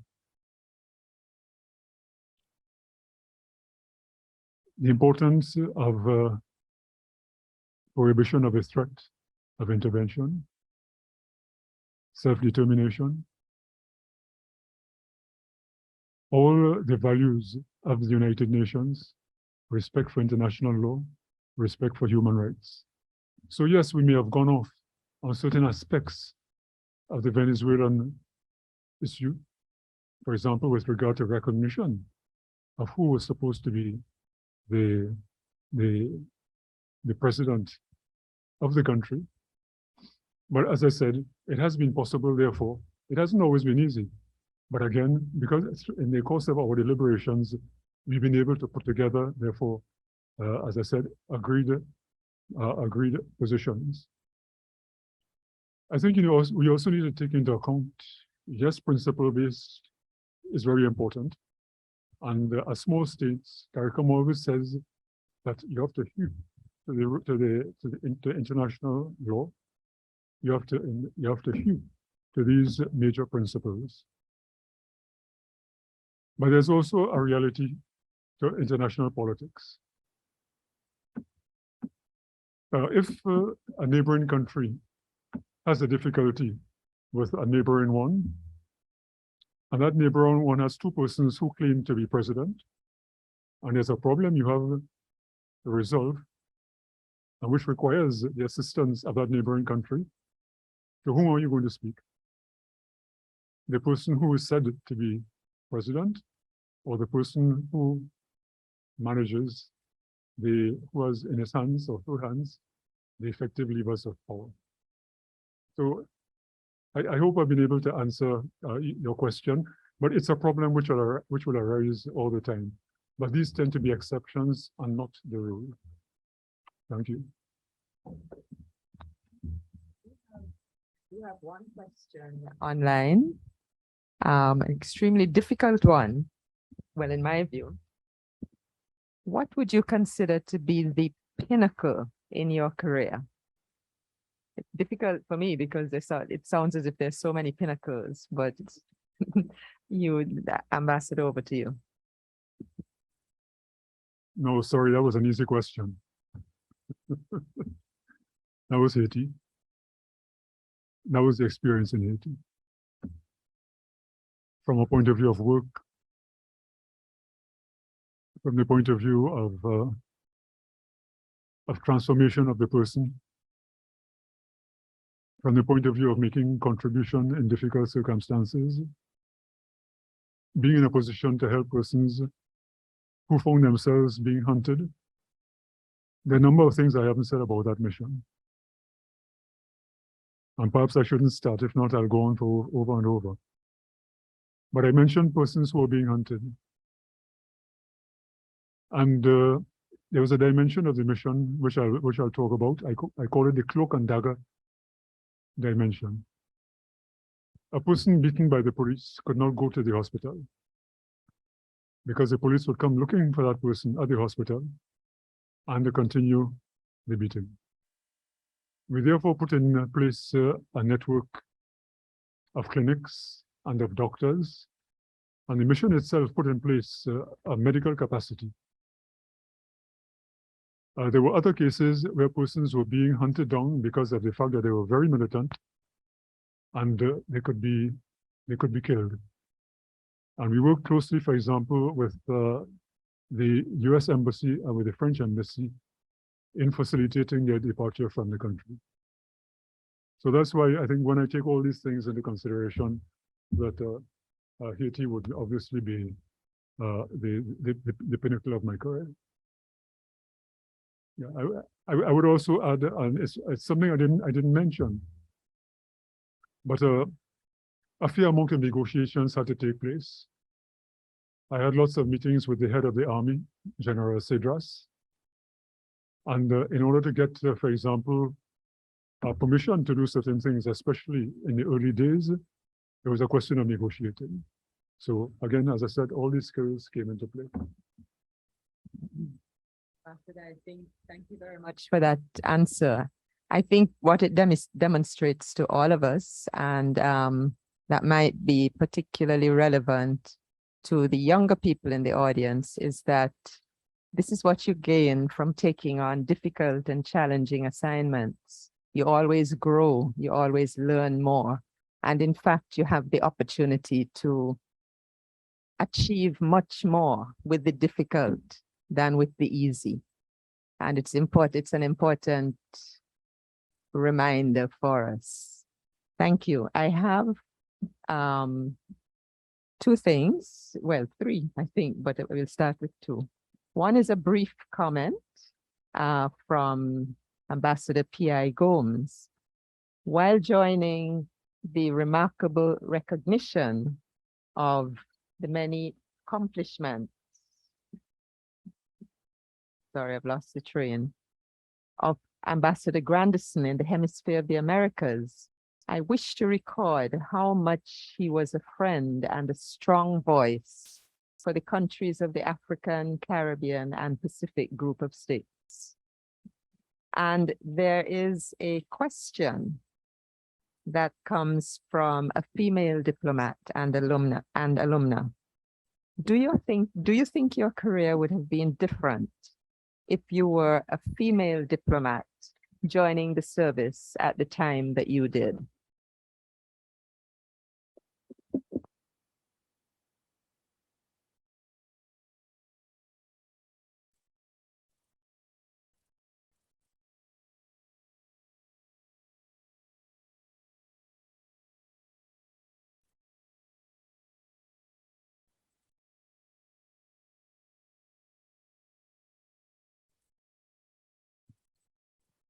If you remember, one of the distinguished presenters at the start at the start of this tribute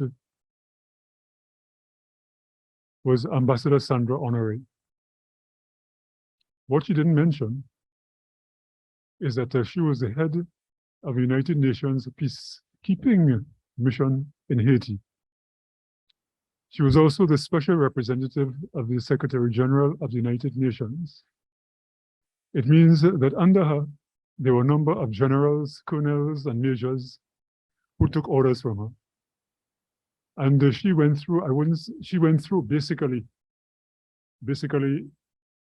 what I call the arc of my career. She started off within the ministry. She got posted out. She became the chef de cabinet of the Assistant Secretary General of the Organization of American States. She started working on Haiti. And then subsequently, as I said, she became the special representative of the Secretary General. So it's just to give you an example that yes, it is possible, and it's more than possible, it has taken place.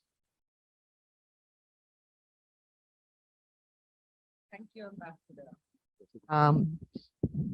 Yes, Mr. Dukaran, can yes, please give your question, and then I'm going to pose another question at the same time. I'm sure that two can be fielded. Professor.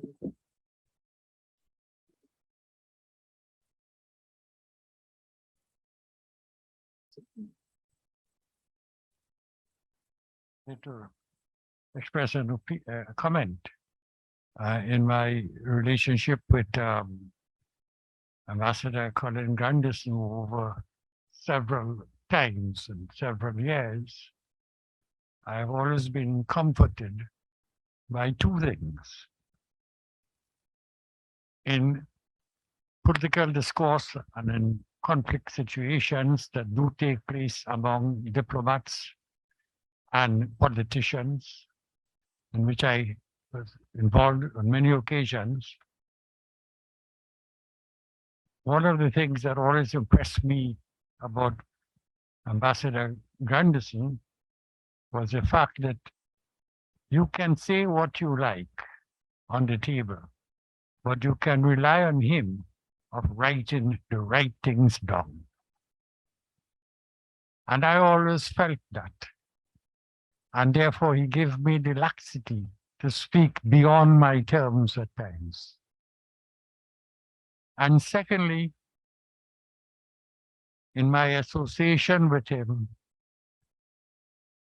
he always kept an open mind to even the most foolish suggestions that may come on the floor. And I think those are two traits that made him and made his career such a superb one in the field of diplomacy. And I wanted to just share those two comments for the future diplomats to learn from Ambassador. And his presentation today was indeed a good testimony of the inner workings of a diplomat's life. It's not all bad roses. It is a wonderful opportunity, and I wanted to say thank you very much for sharing those experiences with us and giving us the comfort in the role of diplomacy and politics in our endeavors. Thank you.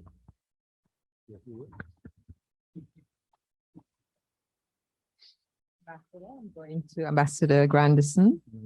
Thank you very much. Yes, of course. Professor Dukaran, I enjoyed when you were Minister of Foreign Affairs. And I always remember the meeting of the Council for Foreign and Community Relations, which took place in Trinidad and Tobago. I think it was one of the most meaningful of the meetings we've had. And that was because of you, not because of your foolish suggestions. Your suggestions were not foolish. Your suggestions were ahead of the thinking at that time.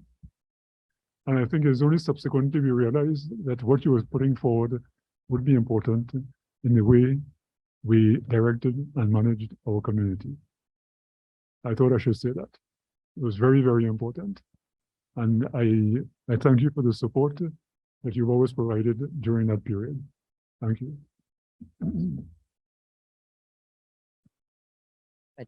Thank you. No, I have three things, and with these will be the three closing remarks. Two are comments, which I'll give first, and then the last one is a question. There is a comment from Andre Laveau, the Consul General in New York. He won't be able to stay much longer, but he wishes to say a big thank you to Ambassador Granderson for being such an inspiration and a shining example of what a Caribbean diplomat should be and should achieve. He points out that more than any others of his seniors, you pointed the way for him and for his contemporaries. And he wishes you all God's blessings as you traverse other avenues in doing good for humanity. Bonne continuation. And there is a message for you from Jamaica, from Alison Stonero of the Under Secretary General of the Jamaican Foreign Service. The entire Jamaican Foreign Service remains proud of you and acknowledges all that you have done for regional integration in all its forms. Ambassador Granderson is the consummate professional and such a thoughtful, considered, balanced mind on many things, impossible to replace. And one more greeting and then the question, and we'll close off this section. Gail Ramotar in The Hague, congratulations on a very distinguished career, Ambassador.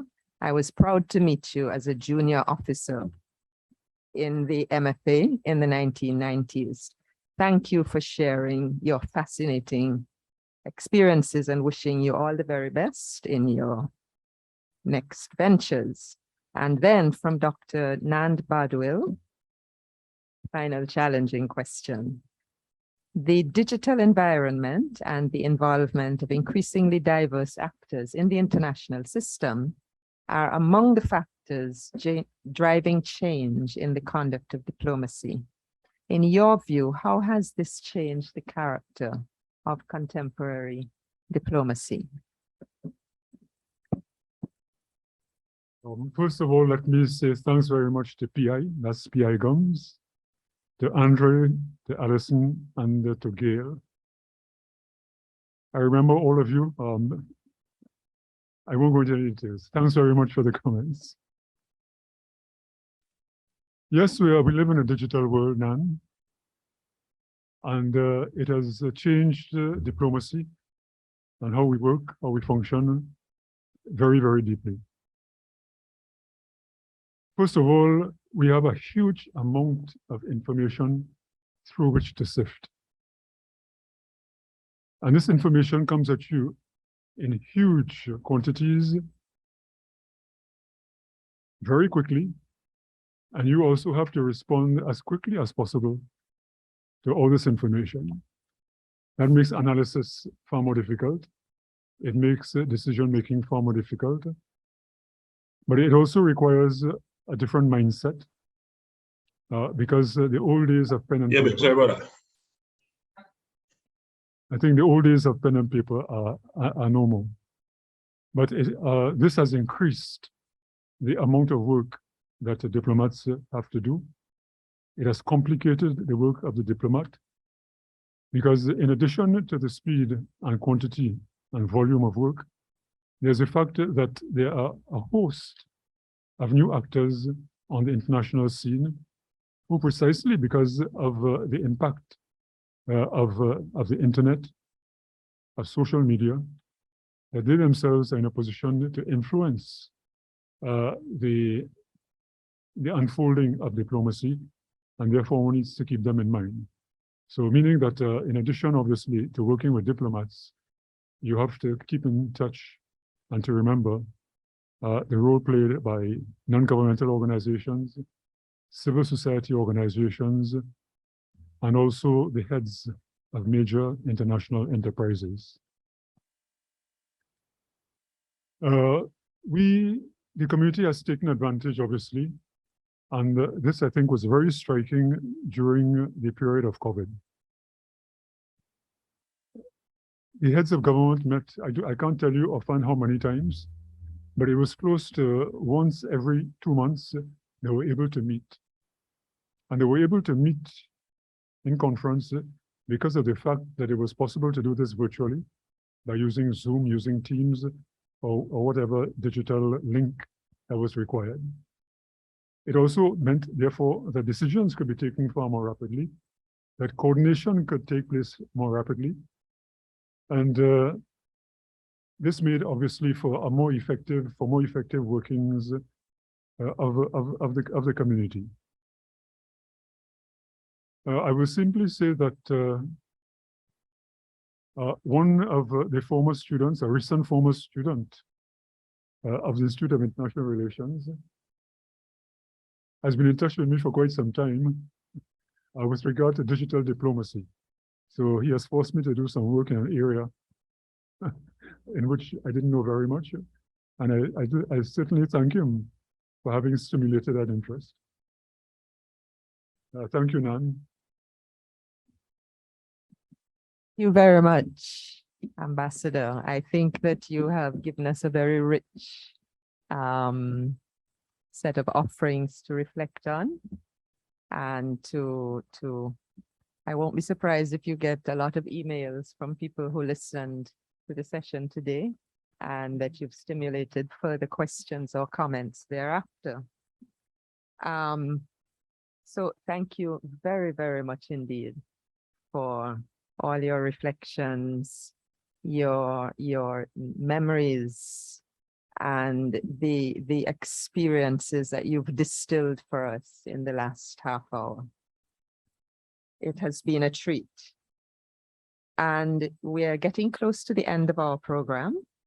I'd like to invite Mrs. Shauna Charles Toussaint, a young diplomat from St. Lucia, who is the president of our International Relations Alumni Association at present, our newly minted, formalized association. Shauna is going to say something on behalf of the IIR alumni, and then I am going to assist her with a presentation to yourself and Mrs. Granderson that will follow it. So Shauna, I invite you to the floor. Professor Jessica Byron, Institute of International Relations Director and Chair, Ambassador Colin Granderson and wife, Dr. Jacqueline Granderson, Professor Brian Copeland, PVC and Principal of the St. Augustine campus of the UE, Ms. Sandra Honore, Retired Ambassador, His Excellency Ambassador Nestor Mendez, Assistant Secretary General of the OAS, His Excellency Dr. Carla Barnett, Secretary General CARICOM, His Excellency Juan Anibal Barria, Ambassador of the Republic of Chile to Trinidad and Tobago, Ms. Rita Toussaint, Permanent Secretary, Ministry of Foreign Affairs and CARICOM Affairs, Dr. Georgiana Chami, Institute of International Relations, Mr. Kevin Liverpool, student for the Masters in Global Studies program, distinguished guests, alumni, and students. It brings the Institute of International Relations Alumni Association great pleasure to present this award to Ambassador Granderson. Our previous speakers have done a wonderful job in highlighting the great academic and professional success of our dear distinguished alumnus, Ambassador Granderson. On behalf of the Institute of International Relations Alumni Association, I would like to emphasize the significance of his contributions for the future by setting a precedent for the excellence achievable in the field of international relations. Ambassador, for spearheading even the challenging, thank you. Our sister island, Haiti, plagued with misfortune, only for want of freedom, has received your service and support. The pain of Haiti means pain for us all, just as the success of Haiti means success for us all. The Caribbean people, our community, need more actors. And when I say actors, I do not mean more institutional actors or government actors. I mean actors as in action-oriented people, change makers, disruptors, going against the norm to create the positive outcomes that we need to not only move our regional integration process forward, but to push us all from being considered south to being included and respected in all fora. Ambassador, thank you for creating the foundation for us. Thank you for demonstrating through your career the world of opportunities and possibilities in this field. Many of us have graduated and wondered, how do I make myself marketable? Where do I go from here? Were my expectations even realistic in wanting to create or support change? Thankfully, Ambassador, you are a role model to us all, and your success validates our alumni's dreams and desires. I think it is important to reiterate the quote previously highlighted by Professor Copeland from Ambassador's interview with the Miami Herald, where he reassured us by saying, there is a sense that what you're doing serves a useful purpose. In his address today, Ambassador Granderson detailed his journey from a Foreign Service officer, the importance of knowledge, creating connections, and most of all, the unglamorous but fulfilling journey of diplomacy. What was also interesting was the benefit of putting yourself out there and the resulting journey of self-discovery, which can only be achieved through experiences. Thank you, Ambassador, for leading by example, and thank you for being you. Personally, it brings me great pleasure to be the one to present this award to you, as we share the same birthdays, and naturally, I truly feel that the torch is being passed on. We hope to be part of the new blood, the new ideas, and new energies that you hope for. Ambassador Granderson, Your Excellency, the Institute of International Relations presents to you this award for your stellar service and contribution to not only the Republic of Trinidad and Tobago and the region, but to the field of international relations and politics. Thank you, Ambassador.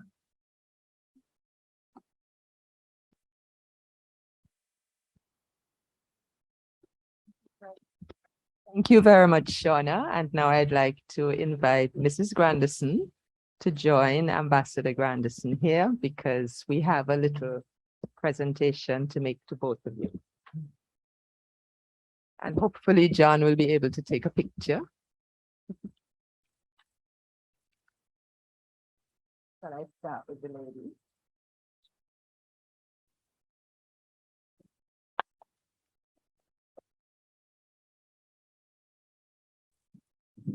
And to Colin.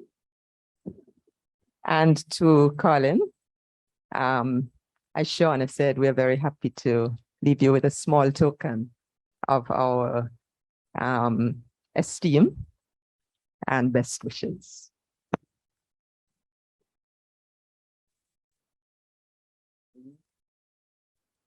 There is some reading material which reflects both your interest in politics and your interest in the arts. I think it was mentioned earlier.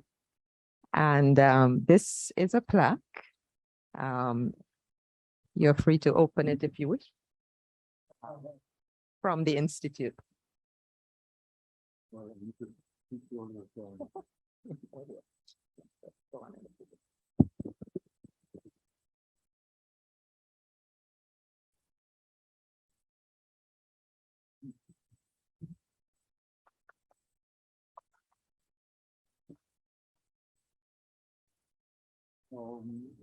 Ambassador Colin Granderson, distinguished alumnus, in recognition of outstanding professional achievements.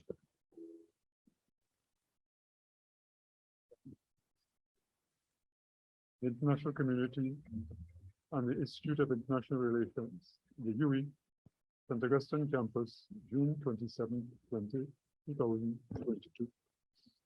Thank you very much. Good.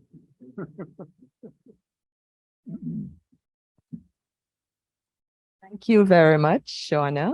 And let's see. Yes. So over to Ambassador Granderson. Shauna, just to say a quick word, not only a thank you, and I deeply appreciated the comments that you have made.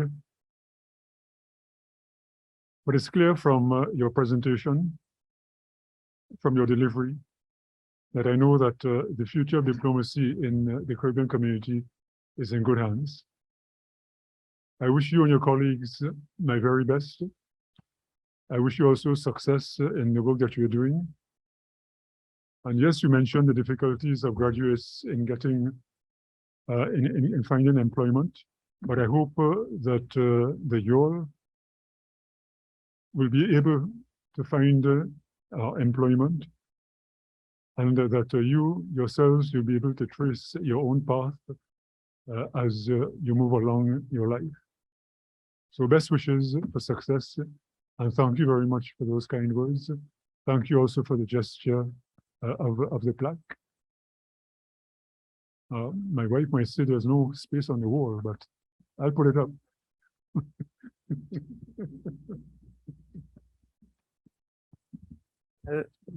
We are very pleased that a space will be found. And I know how difficult it is. Yeah.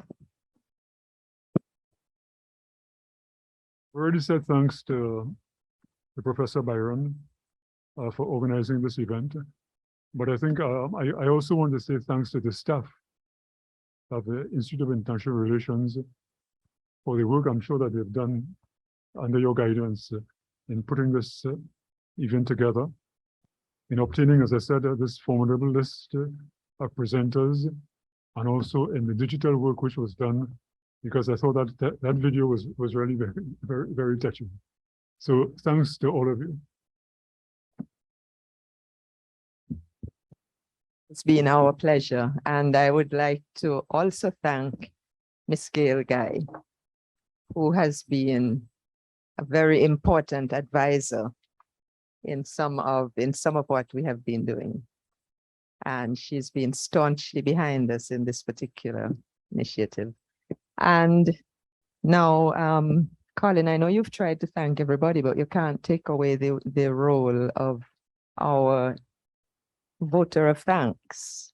Final word rests with our students. And I now call on Mr. Kevin Liverpool, who is going to give the vote of thanks. Kevin, welcome. Thank you, Professor Byron. Honorable dignitaries, distinguished speakers, respected director, and dear guests. On behalf of the Institute of International Relations, I feel immense pleasure to give the vote of thanks today. And in the spirit of gratitude and in the spirit of the words of Ambassador Colin Granderson, that people matter, I begin by expressing sincere appreciation to Professor Jessica Byron for organizing today's event. And in mentioning Professor Jessica Byron, I must also mention the team that made the event possible. I know Ambassador Granderson started it off, and I would like to gloss it over by saying thanks to U.W.I Marketing and Communications team. Thank you to Ms. Gail Guy. Thank you to the members of the Institute's alumni, especially to Janelle Van Glanen-Wegal of the OAS office in Jamaica. We pay tribute and thanks to the members of CARICOM and OAS secretariats who helped facilitate arrangements, and to the III's administrative, technical, and service staff for all their support, the IT team, Mr. John Maloney and Ms. Jada Gooden, who supported the Zoom meeting and ensured that the events that were happening in the boardroom was televised and connected to the digital world. I also want to give deepest thanks to the Pro-Vice Chancellor and Principal of the St. Augustine campus of the University of the West Indies, Professor Brian Copeland, for sharing how much Ambassador Granderson's work has been connected to the university, and to show how relevant the university remains as a pillar within the Caribbean. I express hearty appreciation to Ms. Sandra Honoré, retired ambassador and former UN special representative and head of MINUSTA, who shared from a very personal place her reflections. I paid particular attention when she referred to you as a generous colleague, friend, and brother. I would like to acknowledge with gratitude His Excellency Ambassador Nestor Mendez, Assistant Secretary General of the OAS, whose contribution really showed how much your work represented a pillar within the OAS. Your work regarding the protection of human rights in Haiti and the election observation missions in Guyana, for example. And it was really important to hear as well how we described you as having that calm, reassuring presence. Thank you also goes out to Her Excellency Dr. Carla Bennett, Secretary General of CARICOM, who made the call that a collection of your work and papers be collated and made available for students. Because I believe that, and I agree, that it would be really beneficial if we are to represent the new blood that takes the work forward, that we benefit from such a collection. I would like to give acknowledgement to His Excellency Juan Anibal Barria, Ambassador of the Republic of Chile to Trinidad and Tobago, who asked the million-dollar question, is he truly retiring? Because he saw that your legacy and your work is something that we can't really just end or close the book on. But as we move forward, how much we would rely and seek out your counsel and your wisdom on matters across the Caribbean. Sincere gratitude also goes out to Miss Rita Toussaint, who brought greetings from the Ministry of Foreign and CARICOM Affairs, and really shared with us that timeline of your career and the ethos of your work, that the work we do is important because people matter. It is definitely something that I will take forward within my work. Deepest thanks also to Dr. Georgina Shami for the riveting introduction she gave to you, and also for her work behind the scenes in supporting Professor Byron in putting this together. I would also like to thank all those persons who gave questions and gave comments. I would like to thank Ms. Shona Charles Toussaint for the presentation that she made to you, really sincere and from the heart. And as I close off this vote of thanks, you, the guest of honor, have been described by many things. You have been described as a beloved son of Trinidad and Tobago, generous colleague, friend, and brother, someone with a radiant personality, a regional treasure. You've been described as a defender of human rights, caring for Haiti, and a friend of Chile. You've been described as a walking encyclopedia of all things CARICOM, and a pillar and tower of strength, a model good Samaritan of our age, and of course, King Sealer. As I listened to your reflection on your life's work, I was reminded of a quote from Martin Luther King Jr. when he said that the arc of the moral universe is long, but it bends towards justice. We all are deeply thankful that the arc of your career sits upon that arc. Thank you, Ambassador Granderson.